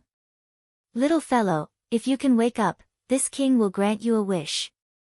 Chu Qingyan aimlessly walked in the desert. This world was like a furnace. No matter where she went, there would be waves of heat. The sand under her feet seemed to want to drill into the soles of her feet. It was a heart-wrenching pain. There was no one around her, no trees, no water. There was only the scorching sun above her head that was constantly emitting its light. If this went on, she would be roasted to death. She suddenly remembered a Weibo joke she had seen before. Between me and roasted meat, there was only a pinch of cumin. Chu Qingyan wanted to cry, but no tears came out. Was this a dream? But why did it feel so real? Her body was so hot. The sand was so hot. She finally couldn't bear it anymore. Her lips were dry and cracked. Even if she was lying on the ground, her skin was burned and she couldn't move. Thirsty, her mouth felt like it was stuffed with sand. It was painful and dry. Just as she was about to lose consciousness, a sweet spring water poured into her mouth. Was it raining? She was in a daze. Just as she was in a daze, she suddenly heard someone say something in her ear. It was near and far. It was magnetic and low, like the sound of nature. The more she couldn't hear it, the more she wanted to know what he was saying. It wasn't until later that she heard the last sentence. Little fellow, if you can wake up, this king will grant you a wish. Wish? She suddenly opened her eyes. They stared at each other. Big Ice Cube, you're awake. You're awake. The two of them said in unison. Before she could react, she saw the person who had always pursed his lips into a thin line suddenly curl the corners of his lips. In the blink of an eye, thousands of pear trees bloomed, and resplendent stars bloomed in the sky. Big Ice Cube, are you smiling? She couldn't help but rub her eyes. Was this really not a dream? Hearing her words, Xiao Su stopped smiling, but his tone was very strict. You still have the mood to care about other things now? Huh? Chu Qingyan didn't understand why the atmosphere suddenly changed. You disobeyed my orders and came back without permission. You didn't take good care of yourself and fell sick instead, huh? The lively appearance of the person in front of him made him finally put down the big stone in his heart, and he couldn't help but hold her hand tighter. Chu Qingyan's mind was still processing what was going on, but when she heard the two consecutive MMS and the threatening tone, her heart trembled. You what? Xiao Su raised his voice and looked at her with a smile that wasn't a smile. Her face turned red from his words. Xiao Su sighed softly. This kind of lively appearance was more suitable for her. Chu Qingyan felt that no matter what she said, it would be wrong. Her mind turned and she immediately smiled. She reached out to grab his arm when he wasn't paying attention and said coquettishly, "Isn't this my first offense? There won't be a next time. You still want a next time?" Xiao Su glanced at her. Hearing this, she immediately raised her hand. I promise, I'll listen to you from now on and won't disregard your orders. After saying this, she secretly added in her heart, unless there's a special situation. After saying this, she shook his arm and giggled. Is your Highness satisfied like this? Although her tone was filled with joy, her voice was still hoarse from just waking up. He suppressed the reproach in his heart. In fact, he was also very clear in his heart that the little fellow had come back to save him. If she had not rushed over, perhaps everything would have been different. But he had to say something. He didn't want this kind of experience to happen again. If there's a next time, don't act on your own initiative. Be obedient and live well. Hearing this, she couldn't help but recall that night when Yen Luo said that his will to live was weak. She rubbed against his sleeve and said with a little sadness in her voice, Big Ice Cube, I want to ask you a question. Answer me honestly. The little fellow's sudden seriousness made him a little uncomfortable. The hand he raised in the air gently fell down. Ask away. Why didn't you have the motivation to live back then? She raised her head and looked into his eyes, as if she wanted to see into his heart. She asked with great care, word by word. She wanted to confirm one thing. Xiao Su's hand paused. He had already guessed that with the little fellow's temperament, she wouldn't let go of this question. It wasn't that she didn't have the motivation, but that she felt that it was meaningless. There's no reason. He lowered his eyes. His thick eyelashes covered all his pain. She knew that she couldn't get an answer from him, but she still didn't want to give up. Not only did she want to confirm one thing, she also wanted to prevent this kind of thing from happening. She was such a strong ice cube. She couldn't have such an unsolvable knot in her heart and a weak spot that couldn't withstand a single blow. Did the Sichuan Emperor force you? Chu Qingyan asked without hesitation. Qing Yan. Don't talk nonsense. Xiao Su patted her head. Although his tone was very strict, his expression was very calm. Chu Qingyan pinched his fingers without any fear. Okay, I won't say it. But I know that I'm not talking nonsense. I heard the conversation between you and the cloaked man. It's just that I feel very sorry for you. How many bad things did you do in your previous life to have such a father in this life? Qing Yan. Didn't she say that she wouldn't say it? Why was she still nagging?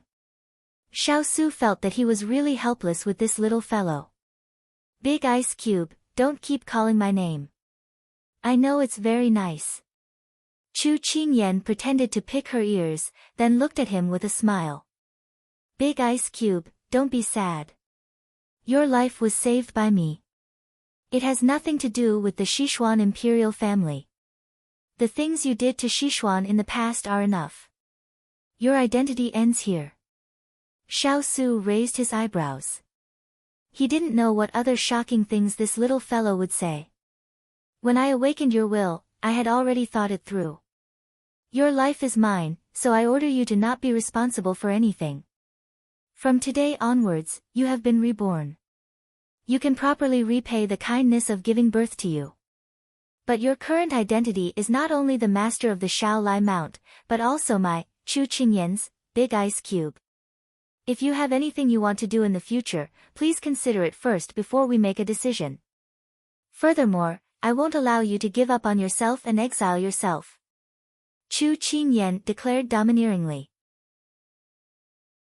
Chapter 296. Strictly speaking, her hoarse voice wasn't pleasant to the ears. However, Xiao Su couldn't help but tremble when those words came out of her petite body. If it were any other day, anyone who dared to speak to him in such a domineering tone would have been beheaded. However, he could hear her fear, her pretense to be strong, and her forced smile in those domineering words. She was still uneasy, afraid that she would leave him one day. Xiao Su smirked. However, the little fellow didn't know that when he decided to let go of his obsession, he was no longer the Xiao Su who lived for Sichuan. Life was long, and he suddenly wanted to live for himself. Xiao Su couldn't help but reach out and carry her into his arms. His movements were gentle as he replied softly, okay. Chu Qingyan stared blankly as she rambled on. She was afraid that he would laugh at her for overestimating herself. However, the moment she finished speaking, she got a response from him. She was very emotional, but also very sad. She was emotional because she didn't expect him to agree. At most, he would just laugh it off, but he agreed. She was sad because after being emotional, what was left was her heartache for him. It must be very difficult to let go of her obsession for so many years. Big Ice Cube, from now on, I have you, and you have me. We won't be lonely anymore. Chu Qingyan reached out and hugged him back. There was no need for any more emotional words. She knew that the Big Ice Cube didn't need them. Letting go was actually fulfilling her wish. Xiao Su gently patted her back and replied mildly.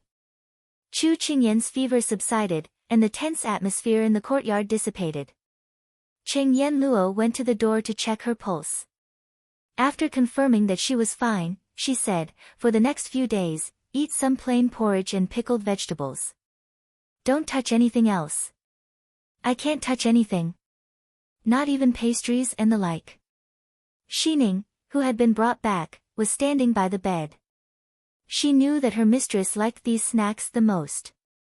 Suddenly returning to the days of pickled vegetables, she couldn't bear it. Cheng Yanluo raised a finger and pointed at the coughing dog. Are you sure your master can eat anything other than plain porridge? Chu Qingyan wanted to hold it in, but her throat was too itchy. The more she coughed, the worse it got. Xining could only spread her hands in front of her mistress. She had already tried her best. On the other hand, Xiao Su had already silently memorized all the things that should be taboo for the little guy.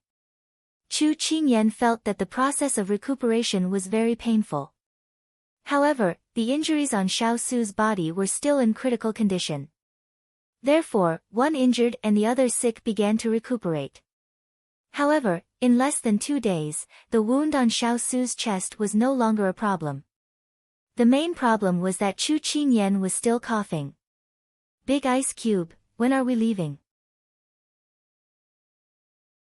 Chu Qingyan was a little impatient. She knew that time waited for no man. Every day that passed was the hope of finding the ice crystal flower. No hurry. He bent over the table and wrote something. She couldn't remember how many times she had asked and how many times he had answered. Xining covered her mouth and snickered.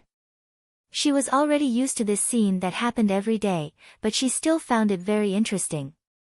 She didn't know what had happened during her absence, but she felt that the relationship between her mistress and His Highness seemed to be better than before. If Chu Qingyan knew what she was thinking, she would definitely ridicule her mistress. Which eye of hers saw that they were better than before? Not to mention that she had taken away her snacks, she could only watch others eat and drink delicious food while she could only eat steamed buns, pickled vegetables and tofu. In fact, except for the day when she had a high fever, she had continued to have a low fever for several days. It was only today that she got better. A few days ago, she had coughed so much that she almost coughed her lungs out. She had already forgotten when she had a bad cold, but this was the first time she had been hovering between life and death. Xiao Su finished writing the letter in his hand and folded it into an envelope. He called Turan in and handed it to him so that he could send it out. Chu Qingyan was a little curious about what he had written inside.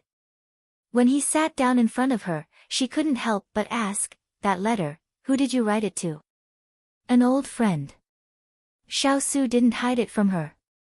"Old friend?" She originally wanted to ask him what was written inside. But she was attracted by the person. "Big Ice Cube, I didn't expect you to have a friend too." Surprised? Xiao Su raised his eyebrows. Chu Qingyan then realized that she had said something that she shouldn't have said. She hurriedly laughed and said, No, I just want to know what kind of person can become friends with Big Ice Cube." "A butterfly." Xiao Su thought for a while and gave a pertinent answer. "Ah. A butterfly?" Chu Qingyan was a little incredulous. "A woman?" "No, a man." Xiao Su thought of that friend and his head hurt a little. Passing through 10,000 flowers, not a single leaf touched him. It was tailor-made for him. Chu Qingyan unconsciously sighed in relief. Then she leaned against the bed and said with a smile, "Does he look like the second prince?" Thinking of his second royal brother, Xiao Su said indifferently, "Jackals of the same tribe." Chu Qingyan couldn't help but stick out her tongue. Big Ice Cube was really ruthless with his words. But she was still very curious about that butterfly. To be able to become Big Ice Cube's friend, he must have something special about him. Seeing that she was deep in thought, Xiao Su said, "You will see him when you reach Jiang country." Chu Qingyan nodded, thinking that she was probably going to ask for his help. "Does Big Ice Cube have any other old friends?" "There's another one in Jiangnan.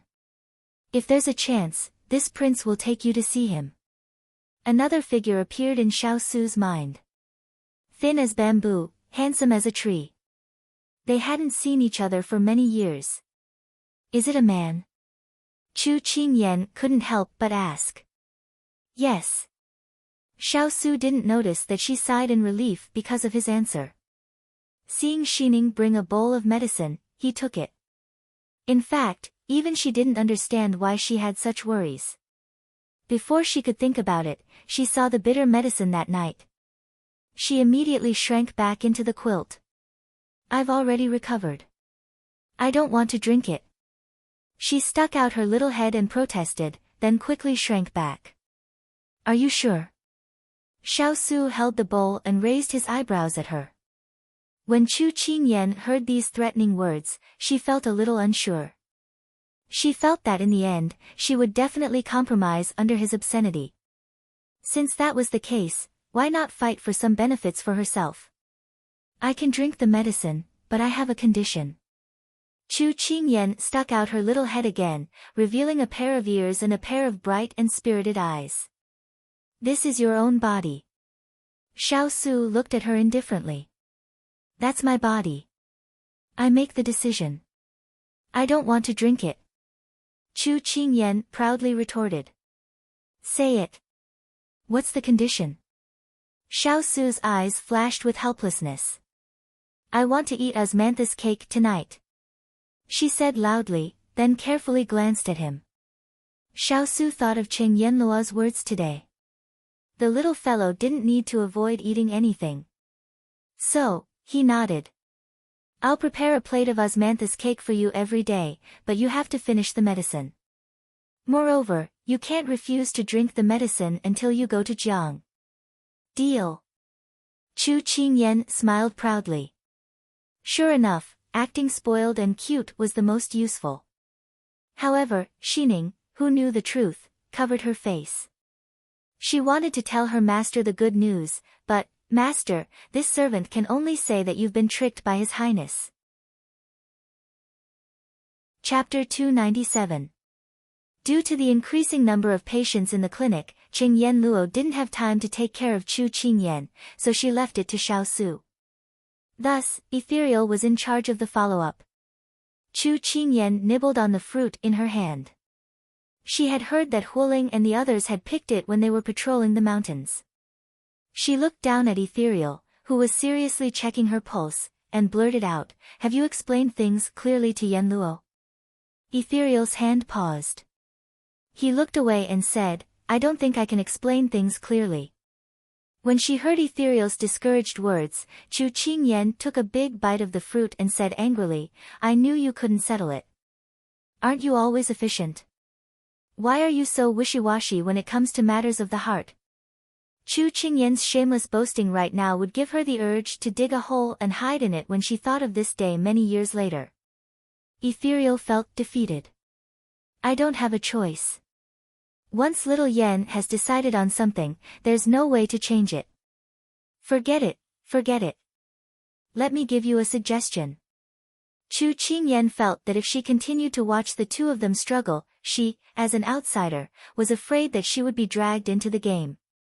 Ethereal was curious. Young Princess Consort, what kind of suggestion do you have? What kind of suggestion could this person, who didn't even reach his chest, have? I have 3 treasures here. The first is to cry, the second is to throw a tantrum, and the third is to hang oneself. Chu Qingyan narrowed her eyes and smiled. Ethereal's expression turned ugly. Are you sure this isn't a method that women usually use? Don't you think that your junior sister Xiaoyan is more suitable for this kind of tactic? Chu Qingyan looked at him seriously. Young Princess Consort, I have other matters to attend to. I'll take my leave first. Ethereal felt that his brain must be fried for him to think of discussing such matters with the young Princess Consort. Okay. I have another idea. Chu Qingyan hurriedly asked him to stay. Ethereal looked at her suspiciously this time. Chu Qingyan cleared her throat and then said to him seriously, First, you are shameless. Second, you are determined to be shameless. Third, you are extremely shameless. As soon as she said this, the ethereal had already withered in the wind. He couldn't even finish his sentence before he left. Little Princess Consort, this subordinate will take his leave. Hey, Chu Qingyan wanted to stop him, but he ran faster than a rabbit. Chu Qingyan felt frustrated. She took a bite of the fruit and said angrily, Damn it, I worried for nothing. Don't you know that this is a very famous saying? His words are crude, but his reasoning is not crude. What famous words? Xiao Su walked in from outside and heard her muttering. Chu Qingyan coughed lightly and immediately changed the topic. Big ice cube, this fruit is very delicious, do you want one too? Xiao Su knew her temperament and didn't ask any more questions. We can set off for Jiang country tomorrow. Xiao Su said. Chu Qingyan, who had just finished eating the fruit, was looking for a brocade cloth to wipe her hands when she heard this news. She couldn't help but smile. We can finally set off. We've been delayed for 4 to 5 days. No rush. If it's fated, it will be there. If it's not fated, don't force it. Xiao Su picked up the brocade cloth from the shelf and sat on the couch to wipe her fingers. Chu Qingyan looked at him carefully wiping the juice off her hands and felt a little emotional. The person who gave her the cold shoulder when they first met, she never thought that there would be a day when he would take care of her so carefully. I will definitely let you live. If it's not fated, I will snatch it for you. Chu Qingyan had a determined expression, looking like she would fight with her life on the line. Xiao Su shook his head and said with a smile, with you like this, it's good enough if you don't get crushed to pieces. Big Ice Cube, how can you be like this? Can't you speak properly? Chu Qingyan felt like her heart had been pierced by an arrow. Xiao Su spread his hands. If she didn't want him to speak the truth, then he wouldn't say it. Chu Qingyan was amused by his attitude. However, what he said was indeed the truth. Right now, even protecting herself was a problem, and she still hoped to fight with her life on the line. To put it bluntly, she was overestimating herself. Then she chuckled and said, Big Ice Cube, don't be afraid. I will really do what I say. These words were much more serious and sloppy than before, but Xiao Su could hear the seriousness hidden in her joke. He wanted to laugh at her, but he couldn't bear to say it. In the end, he raised his hand and stroked her hair. It was better not to hurt a child's enthusiasm too much, or she would lose her ambition in the future. She knew that the Big Ice Cube didn't have high hopes for her, but she didn't want to be looked down upon like this. Perhaps in the past, she did want to be a leech, but that was already in the past. What she wanted to do most now was to protect his health. So, no matter the price, she had to do it. In a corner where Xiao Su couldn't see, Chu Qingyan's eyes flashed with determination. Capital's Imperial City. In the quiet Imperial study. Sichuan Emperor opened the secret report he had just received. It was written on it. The King of England has been poisoned by Snake's kiss. The whereabouts of his body are unknown. He was very clear about the toxicity of Snake's kiss. A trace of pain flashed across his face, but it was quickly replaced by relief. He put away the secret report, then lowered his head and asked the person kneeling on the ground, "What did your lord say?" "My lord said that he shot the arrow with his own hands and saw the King of England being poisoned with his own eyes. So, the King of England should be gone." The man in black bowed his head and replied. Sichuan Emperor nodded, but he was still a little worried. In the past, he had been able to escape from death in the battles at the border. So, he ordered, "Go and tell your lord that if he's alive, I want to see his body." Yes. The man in black retreated. Sichuan Emperor sat quietly on the dragon throne, and a complicated expression appeared on his face. During this period of time, the people he had sent out had written to him to inform him of Su-er's disappearance. But only he knew what this disappearance meant. But when he actually received the letter, he still felt a little absent-minded. For so many years, it wasn't that he hadn't deliberately tried to weaken Su-er's power, but he could only watch him climb to the top of power step by step. Everyone knew that he had an outstanding prince named Xiao Su, the first prince of the Sichuan royal family, and the King of England praised by the people. Now, all the ministers wanted him to appoint a crown prince. He knew that the ministers in the court were also discerning.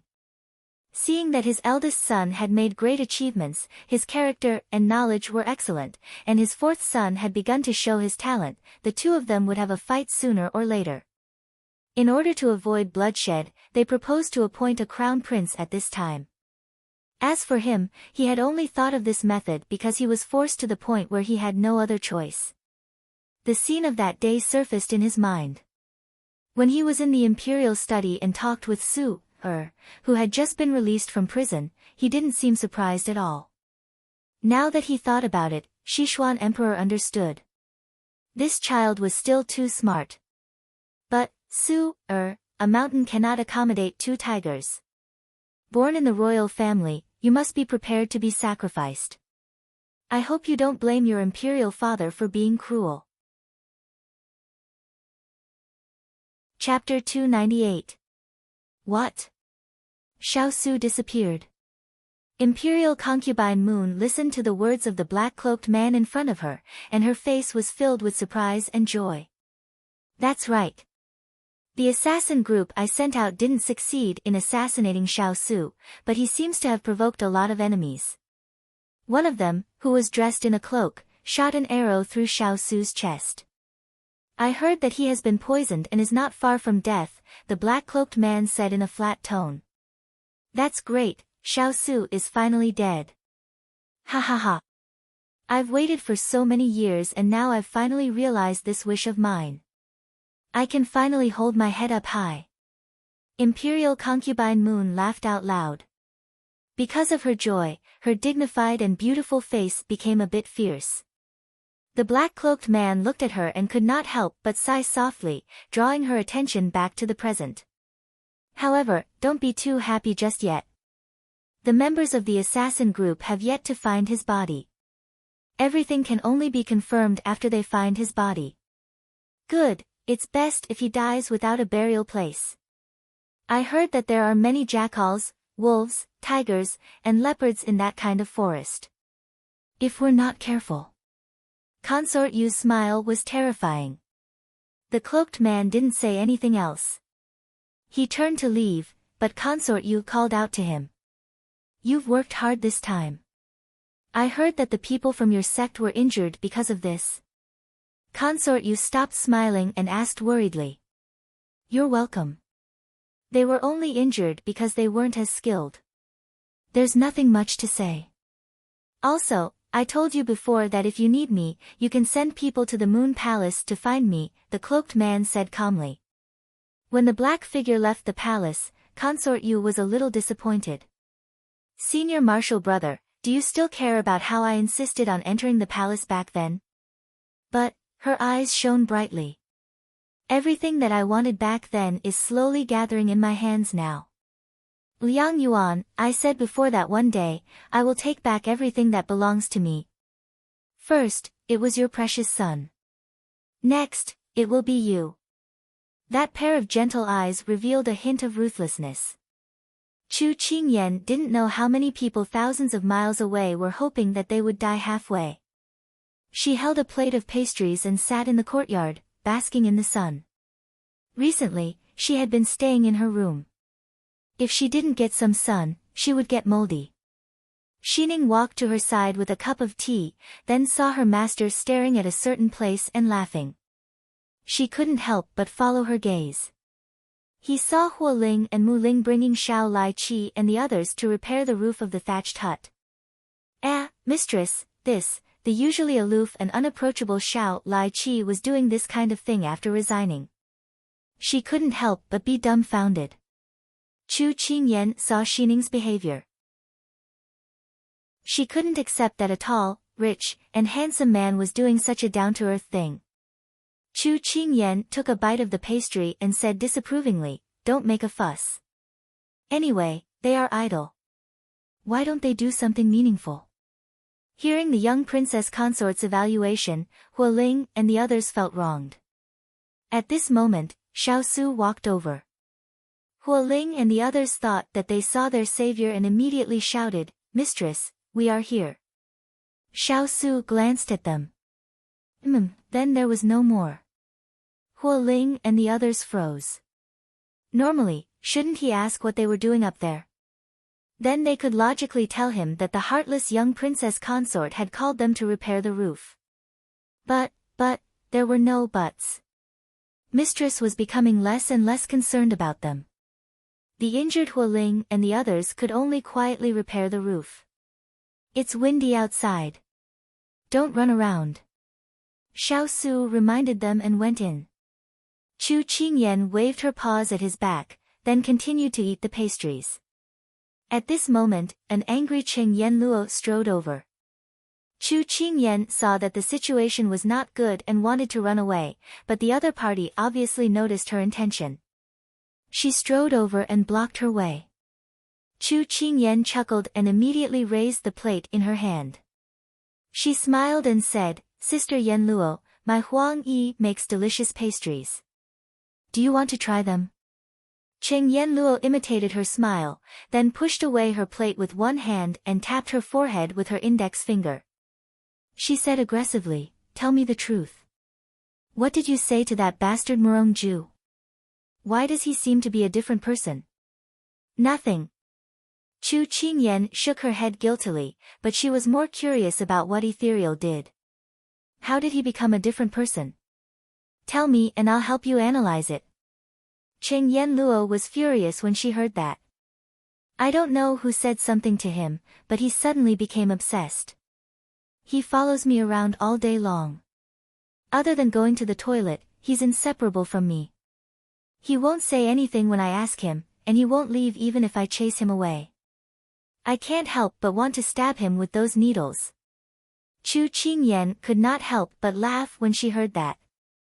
She felt that Kong Ling was very good at carrying out his request even though he said that he was unwilling. This shameless move was really well used. Seeing Cheng Yenluo's chest heaving up and down in anger, Chu Qingyan felt that she seemed more real now, unlike before when she smiled, which gave people a sense of distance. She couldn't help but add fuel to the fire. Then why don't you give him a needle? Maybe he won't dare to do it if he's scared. Cheng Yenluo snorted. Do you think I can't bear to do it? If it weren't for the fact that I'm worried that something bad might happen to him, I would have suffered a great loss if he still didn't leave. Chu Qingyan nodded suspiciously. She took a bite of a pastry and said vaguely, then you can deal with him. It's useless to talk to me. Cheng Yenluo frowned. You really don't know anything? Chu Qingyan looked like an obedient child as she stood at attention and said sincerely, I dare to swear that I did not teach him to shamelessly follow you around. She had only taught him to be shameless when it came to doing things. Only then did Cheng Yenluo withdraw her suspicion. However, Murong Ju's behavior really gave her a headache. He was usually a modest gentleman, but now he did such a shameless thing. She didn't know what he had learned in the past 6 years. Sister Yenluo, what do you think about going to the Jiang Kingdom last time? Chu Qingyan mentioned it again with a smile. I don't think. Cheng Yenluo was about to reject it without thinking, but Chu Qingyan interrupted her in time. Sister Yenluo, since Ethereal has wronged you for so many years, haven't you thought of getting back at him? Chu Qingyan winked at her. Since we've already decided not to contact each other, why bother to pester him? Cheng Yenluo curled her lips and showed a touch of sarcasm.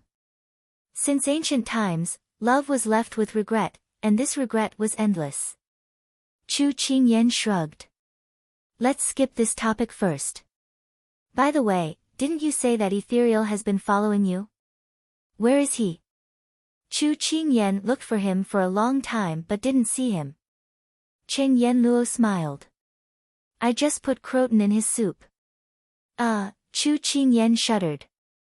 This sister was so scary. Chapter 299. Chu Qingyan coughed lightly.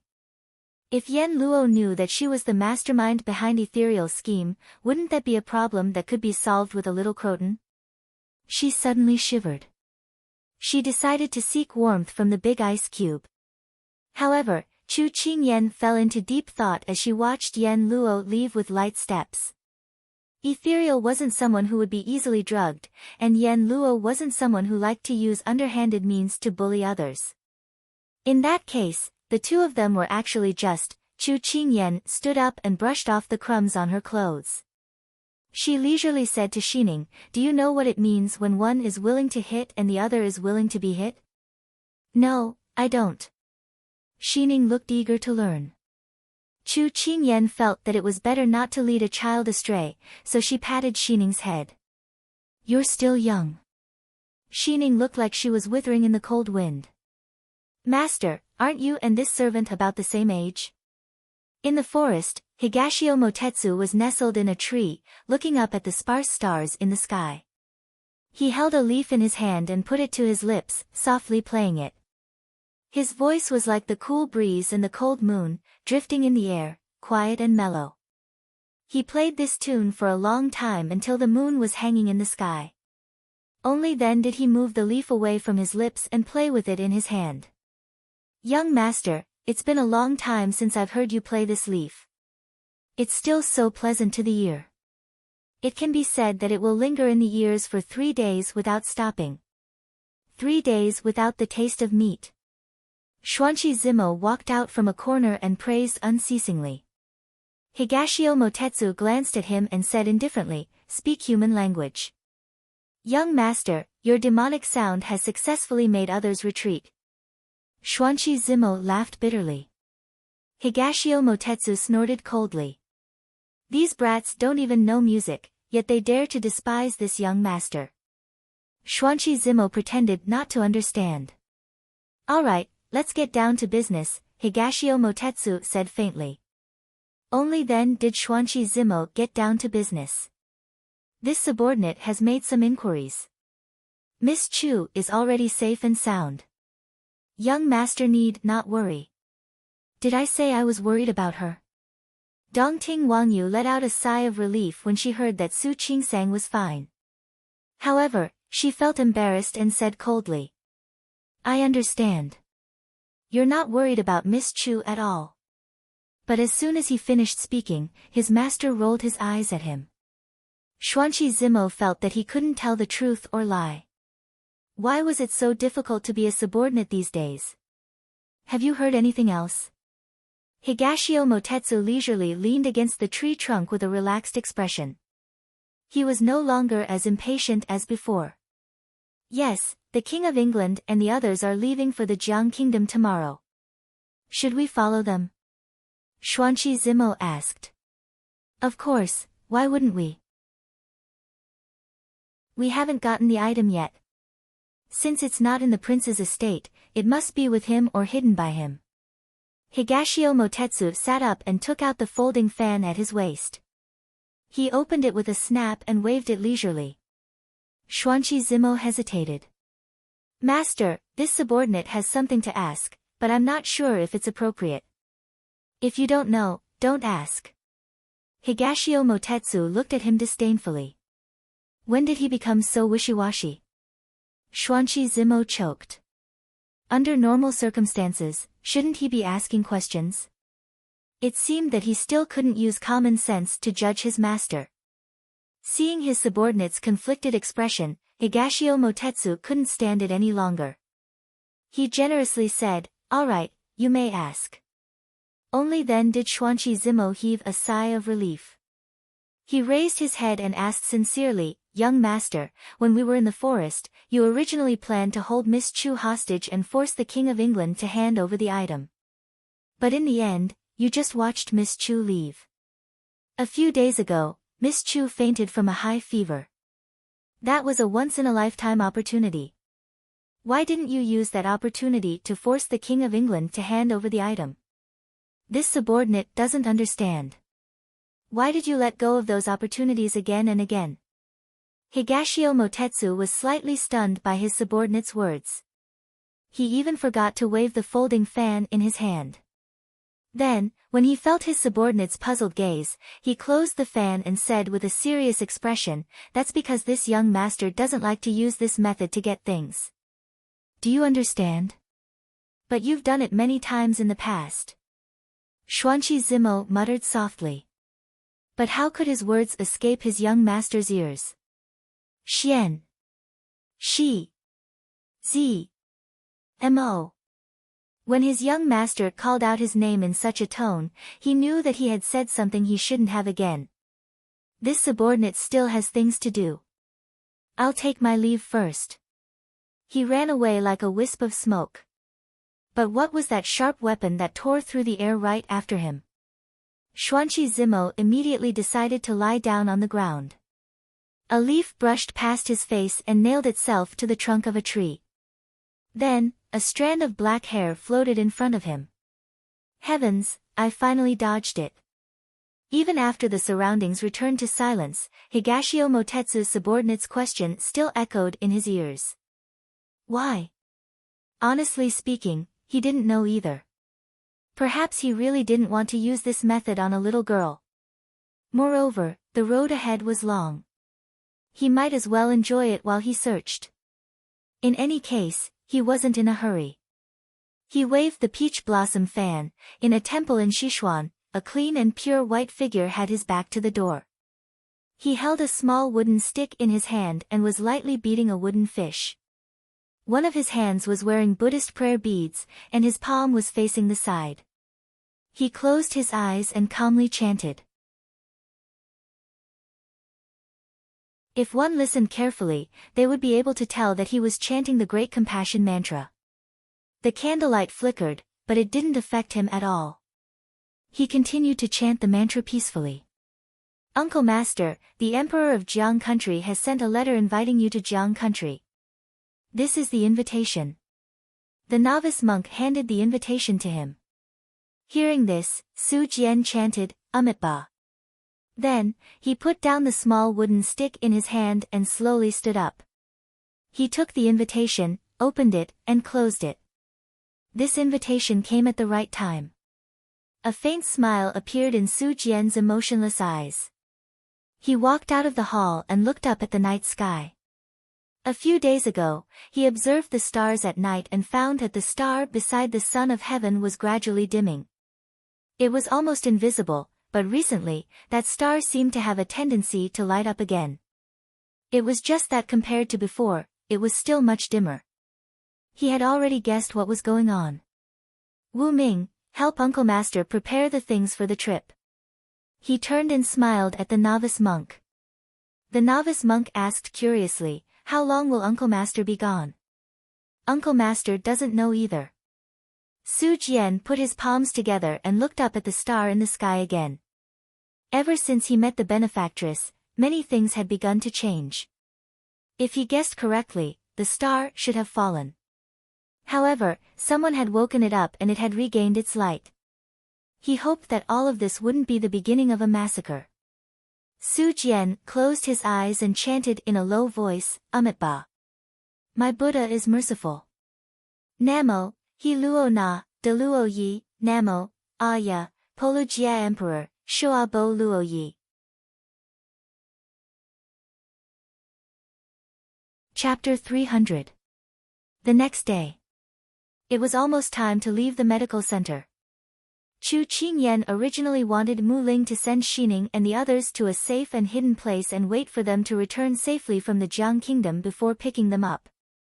Unfortunately, Master, this servant also wants to go with you. Xining followed behind her with a bundle in her arms, unable to be shaken off. Chu Qingyan facepalmed. Girl, we're not going to play, we have an important task to take care of. Then why can Jean Xian go with you? The little girl was jealous. Jean Xian, who had just recovered and was wiping his sword, felt that he was inexplicably implicated. Chu Qingyan pulled her hand and said earnestly, Jean Xian has martial arts, he can protect himself and protect me. What can you do? Xining pouted. Xining can accompany Master to pass the time when you're bored and take care of your basic necessities. You just have to worry about your own matters, this servant can take care of everything. Chu Qingyan shook her head and laughed. In the past, this girl was not so bold. After following her for so long, she dared to beat around the bush and argue with her. All right, I'll reluctantly agree. Xining was so happy that she spun around on the floor, making the people moving the luggage at the side unable to restrain their laughter. Qing Yi, Lve, and the others were all arranged to a safe place by Chu Qingyan. Other than Chu Qingyan and her two servants, the rest were Xiao Su and Xiao Lai Qi. Chu Qingyan was a little curious. Big Ice Cube, don't you have anyone to take care of you? Don't I still have you? Xiao Su crossed his arms and looked at the orderly and busy people, as if he was just casually replying. Chu Qingyan was stunned. Big Ice Cube was too good at making his own decisions. Master, This servant will take care of you, and you will take care of His Highness. Is it like what you said before, the big fish eats the small fish, and the small fish eats the shrimps? Xining asked innocently. Chu Qingyan rolled her eyes at the sky. That's enough. By the way, I haven't seen Gu Rong or Gu Yi in a long time. Chu Qingyan was a little late to realize that they were gone, but she couldn't remember when they disappeared. She was actually afraid of the two of them, but she didn't know why. After I sent you off, I sent them away, Xiao Su said indifferently. Why? Is it because they were arranged by your mother? Chu Qingyan thought of this reason. She would never forget that because of Empress Liang, these two had always liked her. Xiao Su nodded. I always feel uneasy with my mother's people by my side. It's better to let them go. Hearing this, Chu Qingyan understood. For example, this time, they were going to the Jiang Kingdom. If Gu Rong and Gu Yi were still there, they would definitely leak the news. The more people knew, the more dangerous it would be. Chu Qingyan looked at the back of the person who was facing her, and her heart was filled with emotions. In order to reassure her mother, he tolerated being watched. This feeling was really uncomfortable. Only the big ice cube could be so magnanimous and tolerant. They wandered around the courtyard for half an hour. They could set off in another hour, but she didn't see Yen Luo when she woke up early in the morning. She felt strange, and ethereal, who was beside her, gave her an illusion that he was unhappy. Where's your Yen Luo? Chu Qingyan bumped his arm. Ethereal shook his head. Did the battle succeed? Chu Qingyan didn't give up and asked again. He shook his head again. Chu Qingyan sighed faintly. It seemed that Ethereal had failed. She turned her head and asked Sha Feng. After learning that Yen Luo was in her room, Chu Qingyan went to her room alone. Chu Qingyan walked to the door and was about to knock, but she was shocked when she saw the room was wide open. Sister Yen Luo, what happened here? Were you robbed?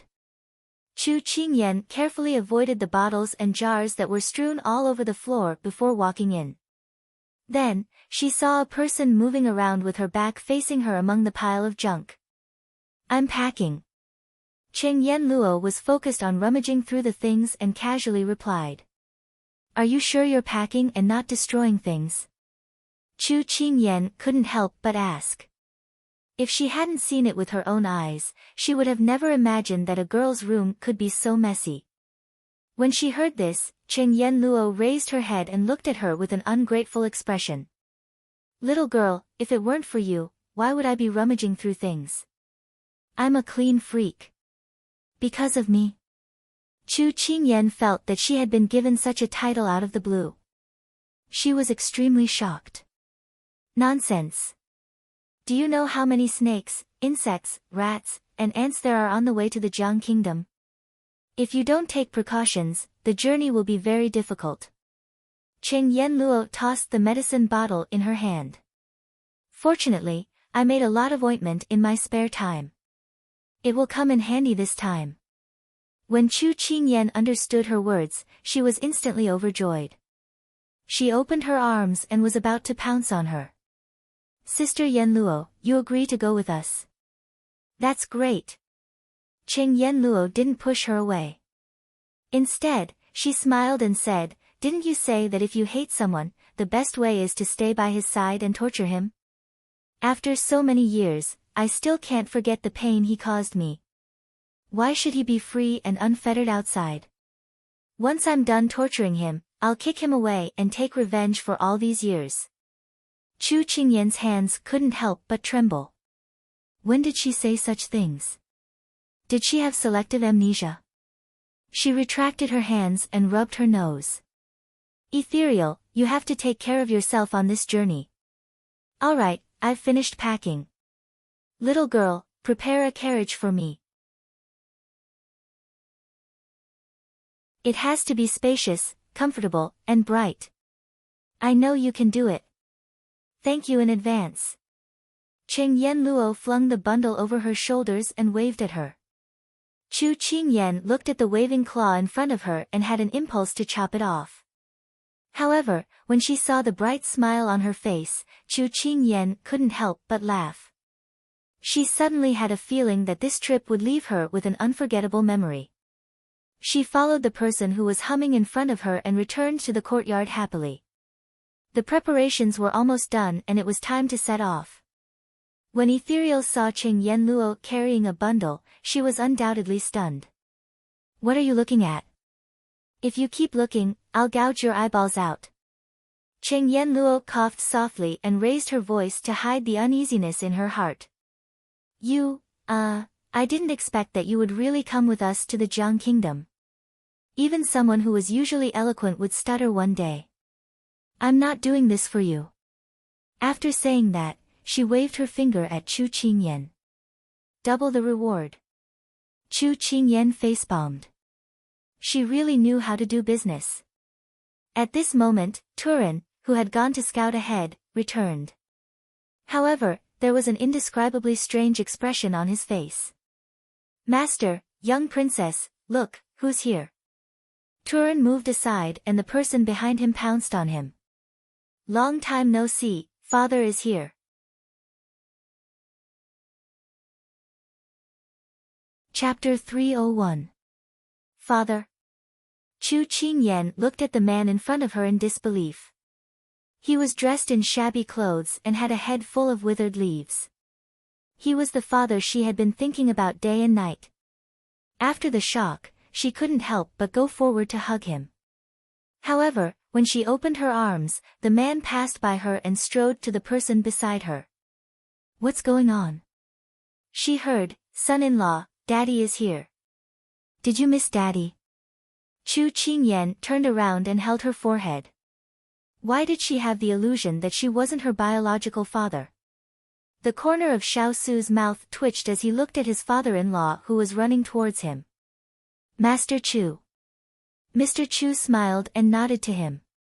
Then he turned around and patted his daughter's head. "Kai, Daddy is here." Chu Qingyan also twitched her mouth. Was the son-in-law first and the daughter second? However, when Mr. Chu looked back at the man in front of him, his smile suddenly disappeared. "Son-in-law, why is your face so pale? Did Kai not take good care of you?" Chu Qingyan covered her eyes. "Daddy, how could you say that?" Not wanting her father to continue talking nonsense, Chu Qingyan took his hand and asked in surprise, "Daddy, why are you here?" "Where's Mom?" "Your mom. She can't walk anymore. She's resting for a while. I think she'll be here soon." Mr. Chu scratched his head and looked out of the door. Speak of the devil. At this time, Mrs. Chu, who was riding in with Xiao Lai, looked around the crowd. When she saw her daughter, her eyes reddened. Kai, Mom." When Chu Qingyan saw her, her eyes also reddened. She immediately ran up to her. After the mother and daughter hugged each other, Chu Qingyan asked, "Mom, why are you and Dad here? Didn't we agree to let you wait for us in the capital?" When Mrs. Chu heard this, she felt a little helpless. "It's all because of your father. He kept making a fuss about coming to look for you. Ever since you left, he's been nagging at me. A month ago, he suddenly made a fuss. Since he had nothing to do, he suggested that we bring him out for a walk." "I see." Chu Qingyan nodded. "Then how did you find this place?" Some time ago, the news that the King of England punished the corrupt officials spread widely. We followed the news all the way here. When we arrived at Yangxia County, we met the Turin. Mrs. Chu felt sad when she recalled the journey, but the result was good. Chu Qingyan could feel the hardships and tribulations her mother had experienced in those few words. "Master Chu, how did you end up like this?" Xining was a little surprised. "It's all because she wanted to climb the tree and look into the distance, but she fell down instead," Mrs. Chu said with a smile. Everyone pursed their lips and chuckled. Due to the arrival of Mr. and Mrs. Chu, the departure time was postponed until the afternoon.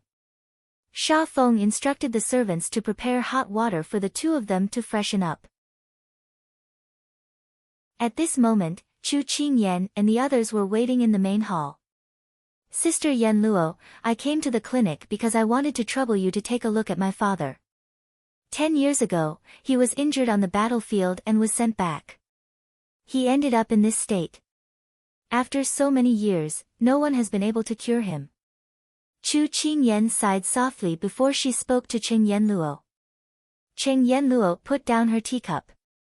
When she saw Mr. Chu earlier, she felt that something was wrong. Now that Chu Qingyan mentioned it, she nodded.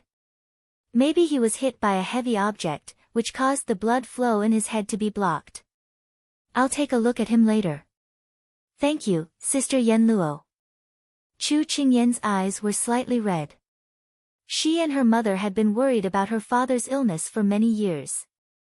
They had almost given up hope. Previously, they had received the information provided by Ethereal, but it had brushed past her. She had thought that it would take a while longer, but her parents had unexpectedly arrived. Chu Qingyan felt that sometimes, a freak combination of factors could be unexpected and surprising. At this moment, Mr. Chu strode out, looking refreshed. Mrs. Chu followed closely behind him with a smile. Mother, this is Cheng Yenluo, Dr. Cheng. She's the doctor that I told you about. Let her take a look at my father later. Chu Qingyan introduced her to her mother. Then, she turned around and introduced her to Cheng Yenluo. Sister Yenluo, this is my mother. Your mother is so young. She's so beautiful. I couldn't tell that she had a daughter as old as you. Cheng Yenluo wasn't stingy with her compliments. She said politely to Mrs. Chu, Hello, Aunt Chu. You can just call me Yenluo. Of course. My Dan Nyang used to be the most beautiful woman in the capital city. Mr. Chu said proudly. Mrs. Chu was embarrassed by the compliment. She glared at her husband and smiled. Yenluo, I'll leave my husband in your care. You're welcome, Cheng Yenluo replied. Chu Qingyan called her father, who was nestled next to the ice cube, over. However, her father complained, Kai, I haven't finished telling my son-in-law about the first day. I actually saw a beetle as big as a rock. Mrs. Chu couldn't help but say, Yuan, how many times have I told you? That was a rock. Oh. Mr. Chu nodded. Then, he suddenly became excited. Kai, I also saw a dog as big as a bear. A dog as big as a pig? Chu Qingyan was puzzled. Mrs. Chu put her hand to her forehead. It was a black bear. He ran into its den. Fortunately, the black bear was hibernating, so it didn't chase after him. Chu Qingyan's lips twitched. She felt extremely lucky to see her father safe and sound at this moment. At this moment, Cheng Yenluo had already started to take Mr. Chu's pulse. Everyone in the room was looking at the two of them with rapt attention. Mr. Chu scratched his head and said to his daughter, Kai, why are they all looking at me? Is it because I'm very handsome today? She had accidentally blurted out the words handsome and handsome in the past. However, it was obvious that her father was a fast learner. He often mentioned it now. Yes, you're very handsome. Chu Qingyan agreed with a blatant lie. However, to be honest, her father was indeed very handsome. She heard that he was one of the top 10 handsome young men in the capital city. Mr. Chu turned to ask Mrs. Chu the same question in high spirits. After receiving Mrs. Chu's affirmation, he turned to ask his son-in-law. Xiao Su didn't want to pay attention to him at first. However, in order to make him listen to him obediently, he nodded subtly. Mr. Chu was even more arrogant now. Cheng Yenluo, who was frowning while taking Mr. Chu's pulse, gave up. She stood up and put her hand into Mr. Chu's hair. She pinched his head and looked around. Finally, she relaxed her brows and withdrew her hand as if she had found the cause. How is it? What's the cause? Can it be cured? Chu Qingyan asked anxiously. Although Mr. Chu often teased them, Huling, Turin, and the others also looked nervous. Chapter 302. Qing Yanluo met everyone's anxious gazes and smiled. I've already found the cause of his illness. You don't have to worry. Everyone breathed a sigh of relief. But, Qing Yanluo hesitated for a moment, but succeeded in tugging at everyone's heartstrings. The treatment process is very complicated and will take at least half a year. Now that we're going to Jiang Kingdom, I'm afraid I won't be able to treat Uncle Chu immediately. Chu Qingyan frowned when she heard this. This was indeed a problem. At this moment, Father Chu stood up and said righteously, "Go ahead if you have urgent matters to attend to. Don't worry about me. I've been sick for 10 years anyway, so I don't need more time." The moment he said that, Chu Qingyan was touched by her father's words. "Daddy, but what came next? That's why you should bring me along." Mr. Chu grinned. Father's words were undoubtedly a huge bomb thrown at Chu Qingyan. "Father, we're not going to play. You know that we have urgent matters to attend to." Chu Qingyan hurriedly pulled him aside and explained. "I know." Father Chu nodded understandingly. "Kai, Father can help. You don't know, but I was the one who chased away that bear dog in the cave." "Father, it was a black bear." Chu Qingyan couldn't be bothered to correct him, but before she could say anything else, her father had already skipped back to his son-in-law's side. Father Chu circled around his son-in-law. "Ah, Kai has already agreed to let Father go. You won't dislike Father, right? Father promises that he won't disturb you. Just eat whatever you like." "Father, I don't have a big appetite, but don't forget to have a drumstick for lunch and some snacks for dinner." Chu Qingyan blushed with shame. When did she agree? Xiao Su glanced at her, then instructed Mu Ling, "Prepare another carriage." Father Chu cheered, Chu Qingyan was stunned, and Huoling's jaws dropped. "Big ice cube, this," Chu Qingyan frowned, unable to understand his decision. Xiao Su patted her hand and urged, "Let's get ready to go." Qing Yanluo stroked her chin and said, "That's good too. I'll check on Uncle Chu along the way. We'll probably stay for a while in the Jiang Kingdom. We can start the treatment then." When Chu Qingyan heard this, she felt that this was a good idea. Just as Chu Qingyan was about to chase after him, she heard Qing Yanluo whispering to her when she passed by. "Little girl, I didn't know that your big ice cube was so fond of me." Chu Qingyan paused and turned back to look at her in confusion. She didn't know what Yanluo was trying to say. Qing Yanluo glanced at her and shrugged. Then, she leisurely walked towards her carriage. Chu Qingyan saw that she didn't answer, and she couldn't figure it out herself, so she gave up and went straight to the carriage. She jumped onto the carriage and lifted the curtains. When she saw the people inside, she felt that she hadn't felt this way for a long time. How long had it been since she and Big Ice Cube rode in the same carriage? "Big Ice Cube, your carriage is still the most spacious." She leaned on the couch as if she had no bones, occupying the entire couch.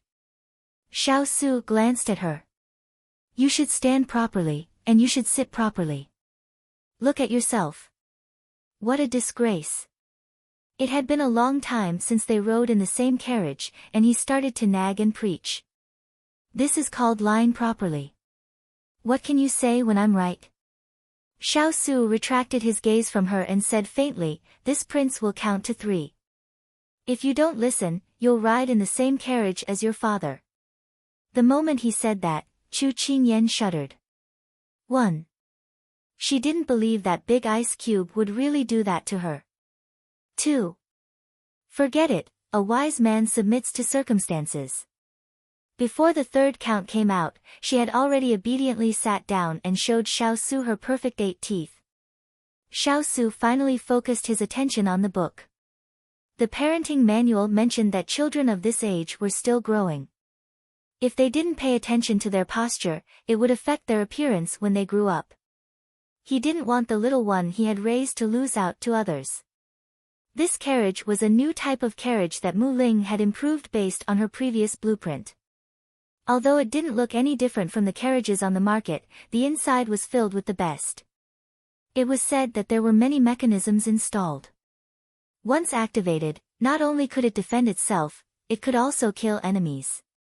Chu Qingyan couldn't help but admit that Mu Ling was indeed a genius in this field. Big Ice Cube, how did you cultivate their different abilities in the past?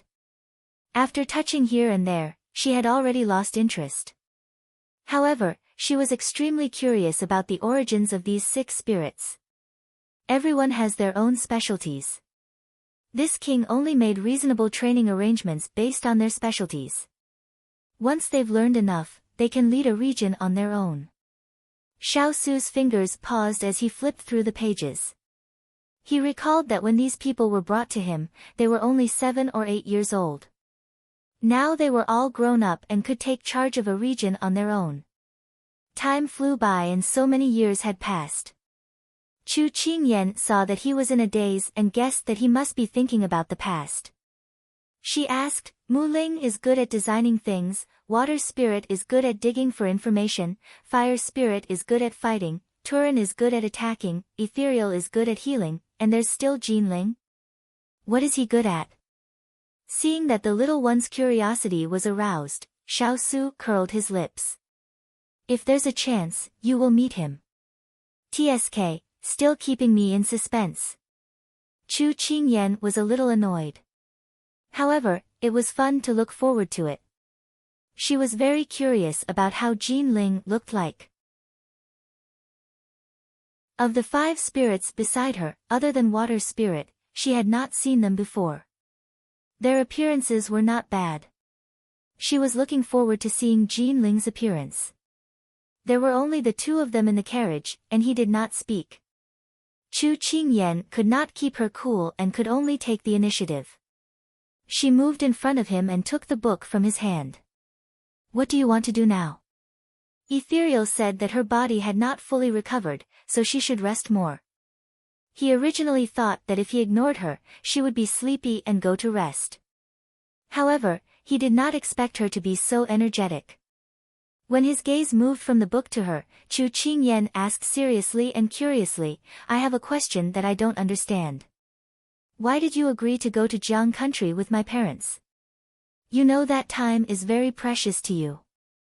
In order to accommodate my parents, you will definitely delay a lot of your journey. This prince knows what to do. You don't have to worry about it. Xiao Su still avoided her topic. Chu Qingyan was a little depressed. She did not despise her parents for being a burden. She just felt that his decision this time was a little willful. Go to sleep. Xiao Su patted her head. It will take 4 hours before we reach the town. Chu Qingyan saw that she could not get anything out of him, so she simply gave up. Since it had already happened, let it be. She leaned against his knee, found a comfortable position, and started to take an afternoon nap. Xiao Su stroked her long hair, his gaze softening. Little one, after being alone for so long, she wanted to feel what kinship was like. She did not know whether she would live or die after these 3 months, so she did not want to leave any regrets.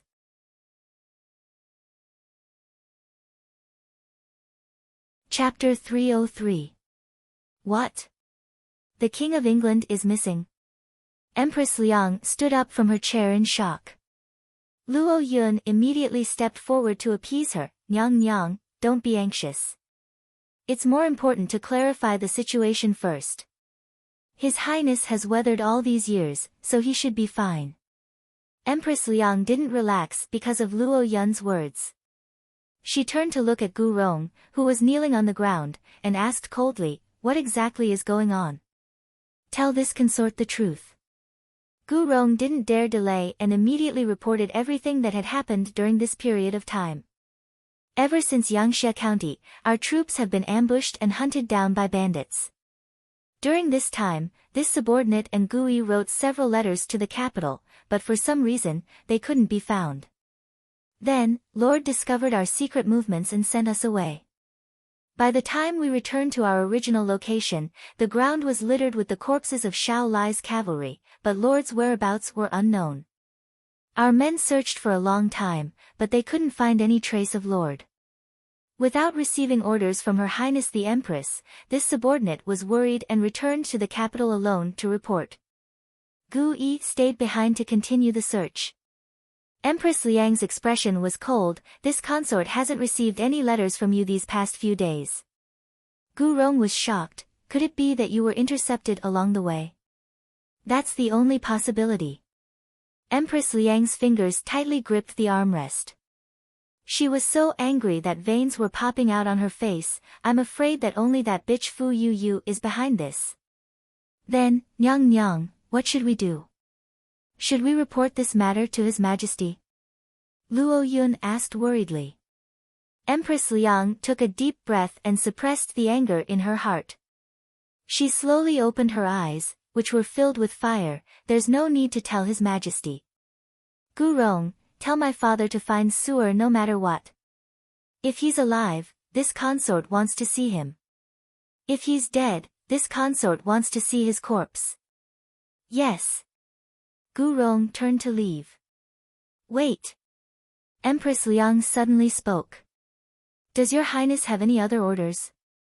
Gu Rongfu knelt down again. Tell my father to keep this news a secret. If it spreads like wildfire and the entire capital knows about it, then our Liang family will be finished, Empress Liang said sternly. Understood. After Gu Rong left, the anger in her heart burst out. Empress Liang waved her hand fiercely, and the tea set and vase on the table fell to the ground and broke into pieces. Nyang, please calm down. Luo Yun stepped forward to support her, while the other palace servants knelt down in fright. This consort hates really hates Empress Liang pushed Luo Yun away and fell back into her chair. His Majesty should have known about such a big matter long ago, but this consort only received the news now. What does this mean? What does it mean? Empress Liang said angrily. Luo Yun comforted her. Perhaps His Majesty was afraid that you would be worried, so he hid this matter for now and told you when he found news of His Highness. Ha! Empress Liang laughed coldly. Luo Yun, you actually believe this? He's probably looking forward to squeezing the two of us out of our current positions. She had been married to His Majesty for over 20 years, so she was very clear about his temperament. His favorite thing was to set a trap, then watch as his prey fell into it. Afterwards, he would devour them without them even realizing it. By the time they realized, it was already too late. Luo Yun's expression was bitter. Nyang, the most important thing right now is to find His Highness. That's right. If anything happens to Su'er, the entire Liang family will be finished. Empress Liang closed her eyes, then ordered, send someone to pay close attention to that bitch Fu Yue. If there's any movement, immediately report to this consort. Yes. After Luo Yun agreed, she advised again, Nyang, don't worry. His Highness is blessed by the heavens. Didn't Gu Rong say that she didn't find Huling and the others? That means that they're with His Highness. His Highness has been outside for so many years and has gone through so many disasters. It's likely that he'll be able to turn danger into safety this time. On the other hand, if your body is damaged from anger, what will you do? Empress Liang waved her hand. You don't need to comfort this consort. This consort sees it clearer than anyone else. Luo Yun wanted to say something else, but was stopped by a look from Empress Liang. Empress Liang stood up, her eyes red and filled with hostility. If anything happens to Su'er this time, then this consort will drag that bitch Fu Yue and her son to the grave, even if this consort has to sacrifice everything in the Liang family. Once she lost Su'er, her position in the Eastern Palace would change hands.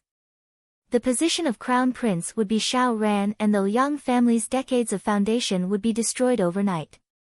She definitely wouldn't allow this to happen. Luo Yun, this consort wants to see His Majesty. Her slightly narrowed eyes abruptly opened. She disdained to compromise, but for the Liang family, for Su-er, she had to take a gamble. Although she didn't understand why her master suddenly changed her mind, Luo Yun immediately went to prepare. Inside the imperial garden, Sichuan Emperor sat in the cloud-gazing pavilion with his eyes closed, listening to a performer playing the guzheng. Your Majesty, Her Highness the Empress requests an audience. Eunuch Chao stepped forward to report. The hand that was lightly tapping on the table paused, then Sichuan Emperor slowly opened his eyes. A slightly complicated expression flashed through his already cloudy eyes. Has anyone seen the Empress today? Hearing this, Eunuch Chao had another guard step forward. It was the petty officer in charge of entering and exiting the palace gates. The petty officer said, Your Majesty, an hour ago, a guard holding Her Highness the Empress token entered Chaoyang Palace. He has already left the palace. A trace of understanding appeared on Sichuan Emperor's face. He ordered, Summon the Empress. Yes.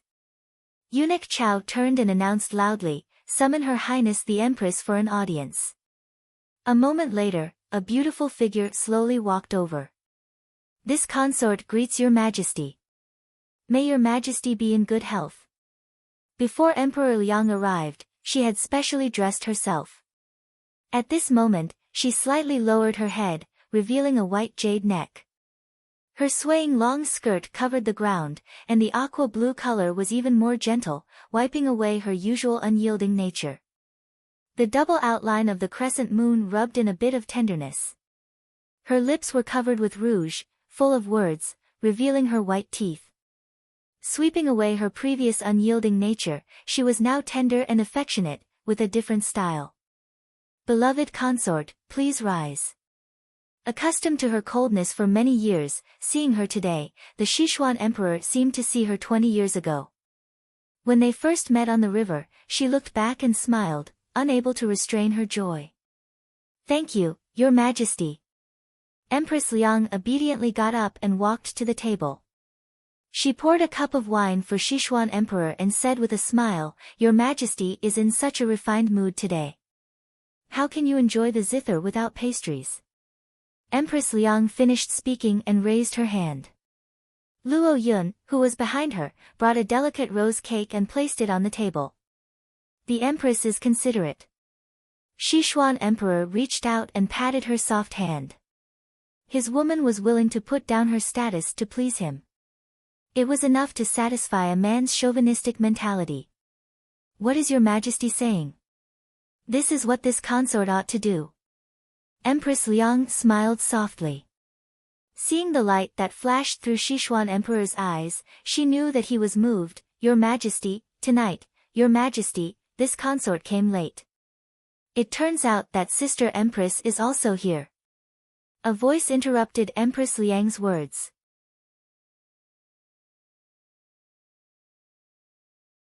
Chapter 304. These words separated Empress Liang from the Sichuan Emperor. Imperial concubine Moon leisurely walked over. She wore a light yellow dress that trailed behind her. With every step she took, her dress swayed, making it seem as if flowers were blooming around her feet. Her makeup was elegant and refined, contrasting with the cold and withered leaves outside. Looking at her was like seeing tree branches sprouting in spring, making one feel happy. Empress Liang narrowed her eyes. She was very displeased to see this Qing Yaojin suddenly appear out of nowhere. But at this time, she had to force a smile in response. So it's consort you Mimi. It's so cold and Mimi's body is thin and weak. It's best if you don't come out in the wind. Many thanks for big sister Empress concern. Mimi hasn't reached the point where I can be blown away by the wind. But big sister, don't you feel cold in your clothes today? Consort Yu covered her mouth with a handkerchief and smiled gently. Her tone was 70% concerned and 30% worried. Empress Liang's expression changed. Her clothes were indeed a bit thin, but in order to attract His Majesty's attention, she was willing to risk it all and couldn't care less. However, Consort Yu's insinuations made Sichuan Emperor frown slightly. He suddenly felt that the Empress' breathtaking aura lessened a bit. He granted the two a seat. Empress Liang and Consort Yu sat on the left and right of the Empress Dowager. At this time, Sichuan Emperor rubbed Consort Yu's hand and suddenly reprimanded, "How do you servants serve people? Don't you see that your master's hands are so cold? Hurry and bring up the hand warmer." The palace maid serving imperial concubine Yu immediately went to fetch a hand stove. Seeing this, imperial concubine Yu cast a provocative look at Empress Liang, then said tenderly to the West Xian Emperor, "Your Majesty, there's no need. Don't you want to go sit in Qinxia's palace later? It's the same if you go back and warm my hands." Empress Liang was originally annoyed by Consort Yu's provocation. But hearing her words, it was obvious that His Majesty was going to sleep in her palace tonight. Her heart instantly chilled. "It'll take some time to walk from here to your palace. Take care of yourself first," Sichuan Emperor said considerately.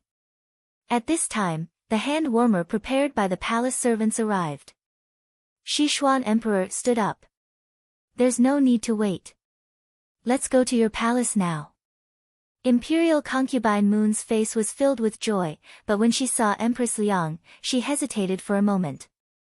Then she smiled and said, "Big sister Empress, His Majesty is going to little sister's palace to admire the plum blossoms.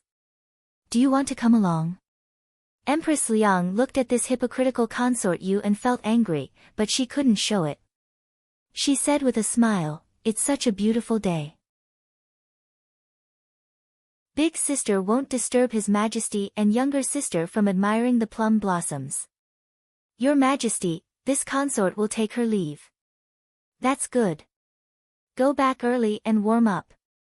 Don't catch a cold," Sichuan Emperor said with concern, but his gaze quickly shifted to Consort Yu. Empress Liang lowered her head and acknowledged. The three of them left Cloud Viewing Pavilion together, but in opposite directions. After walking a few steps, Empress Liang faintly heard a conversation behind her. "Your Majesty, does Big Sister Empress still dislike this consort? This consort has already tried her best to please her, but why does she still reject this consort?" Consort Yu spoke with grievance, like a young girl acting coquettishly to her lover. "You've already done very well," Sichuan Emperor replied with a smile. Then a burst of lovey-dovey laughter came from afar. Empress Liang felt as if all the strength in her body had been sucked out. She held onto the railing with one hand. The icy cold touched her fingertips, but she didn't feel it at all. She and Consort Yu had fought for almost half of their lives, but she always lost because she didn't know how to scheme enough. She was too headstrong and always lost too miserably. "Nyang Nyang," Luo Yun revealed a worried expression. Empress Liang stood up straight and regained her usual grace and elegance. No matter when, she had to shine brilliantly and not be easily trampled on. She could only place her hopes on father for Su-er's matter. She hoped that he would be able to make it in time. "Help me back to the palace." "Yes." Her thin figure shivered slightly in the cold wind, but it couldn't change her straight back. Everything that had happened in the past had become a touch of sadness in the cold wind.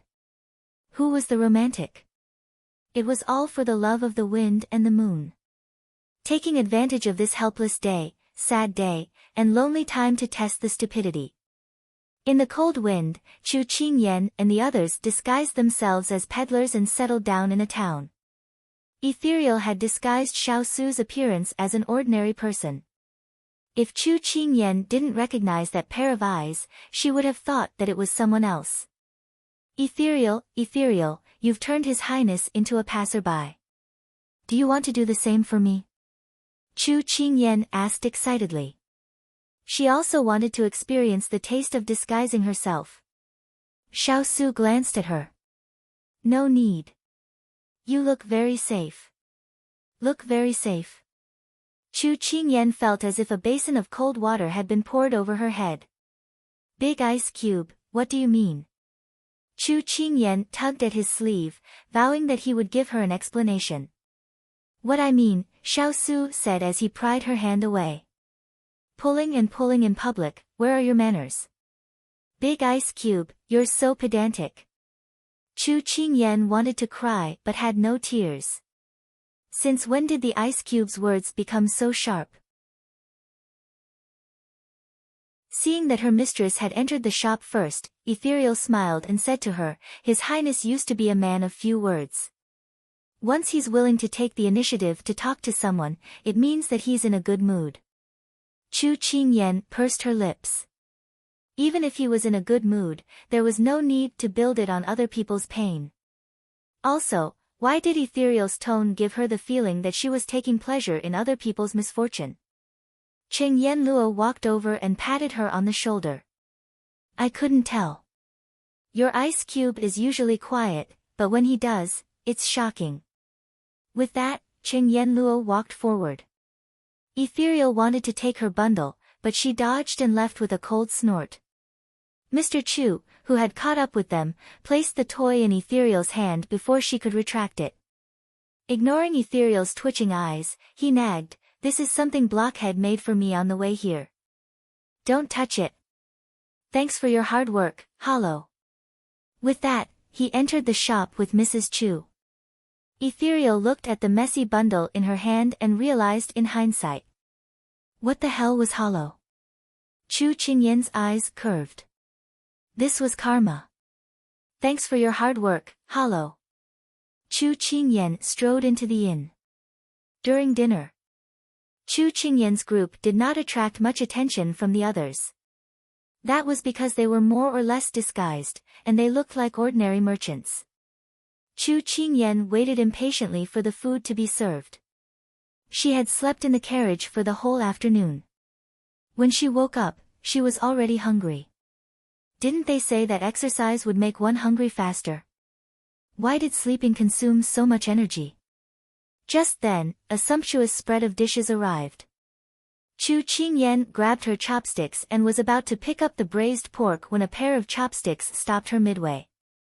The pair of chopsticks then moved to the stir-fried shredded carrots on the side. Big ice cube, I don't want that. I want to eat meat. Chu Qingyan frowned. Eat more carrots. They'll help you grow taller. Xiao Su saw her withdraw her chopsticks and put some carrots into her bowl. My height, before Chu Qingyan could retort, Xiao Su had already cut her off. When I was your age, I was already as tall as Miss Cheng. What the hell? How could a boy and a girl be compared in terms of height? Chu Qingyan was speechless. Cheng Yenluo, who was chewing on a pig's trotter, widened her eyes. How did a bystander like her get implicated?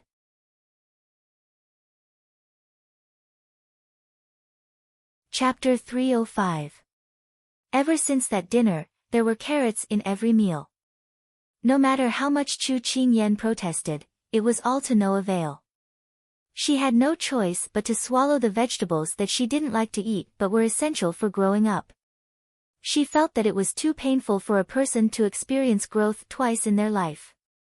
They traveled for 3 days and 3 nights in a row and found an inn to stay before dark. Perhaps it was because they were successfully modified, but they weren't attacked along the way. It could be said that there were no surprises or dangers. After dinner, Chu Qingyan followed Xiao Su into his room. What's the matter? Along the way, he saw that she looked like she wanted to say something but stopped. He didn't ask her, thinking that she would tell him sooner or later, but she didn't say anything until after dinner. Xiao Su sat down on the chair and looked up at her. Chu Qingyan sat down in front of him and rested her chin on her hands. She looked troubled. Big ice block, we've already reached the border of Sichuan. After crossing the border and passing through Junlan, we'll reach Jiang. Xiao Su answered casually. I've asked the Earth Spirit. He said that if we take a shortcut, we can go from the Junlan state to the Jiang state very quickly. It'll take at least half a month. I'm thinking about how we should get the ice crystal flower. I have no idea now. She rubbed her head, very distressed. So this little fellow was troubled about this matter. Xiao Su didn't look as troubled as her. He said calmly, let nature take its course. You don't have to think too much. But there's still no news of the love grass. I can't calm down. She leaned on the table and buried her head between her elbows. As soon as she finished speaking, she felt her head sink. She looked up from her arms and saw Big Ice Block gently stroking her head. She was a little touched. Big Ice Block, don't think too much at such a young age. If the things in your head are too heavy, you won't be able to grow tall. He retracted his hand and looked at her worriedly. What did this have to do with height? Big Ice Block, you're adding insult to injury again. Thus, Chu Qingyan entered the room with a heart full of bitterness, and then left the room with a body full of displeasure. Xiao Su looked at the door that was slammed shut. His lips curled slightly as he tapped his fingers on the table. After a moment, he said, come in. Huling and Turin answered and opened the door. Greetings, master. Well, what happened recently? Xiao Su leaned against the back of the chair with a lazy expression. It was obvious that he was in a good mood. Huling said, Master, Gu Rong has returned to the capital.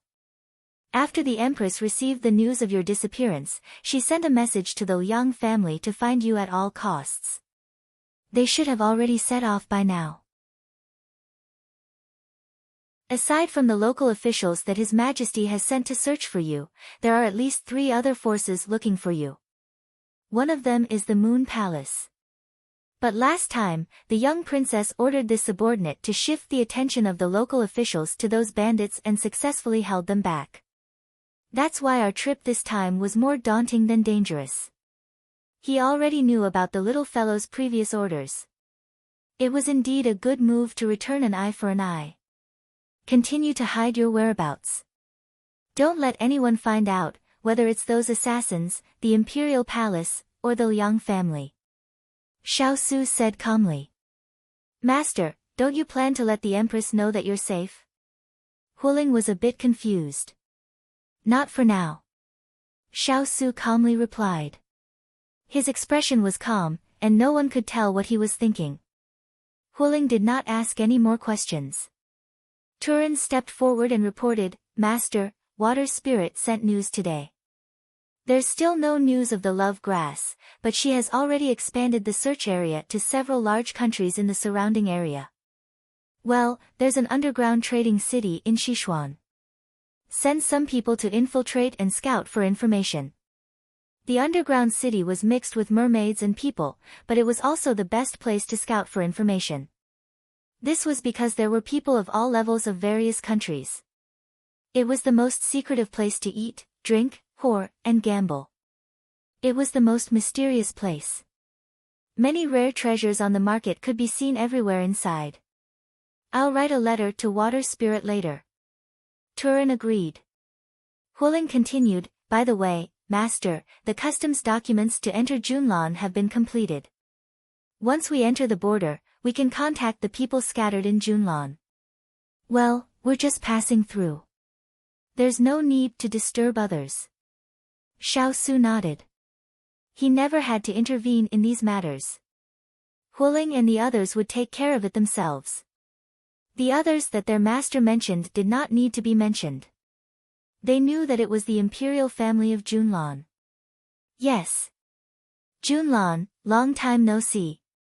Xiao Su looked out the window. The night was dark, and the cold wind whistled, but his eyes were calm.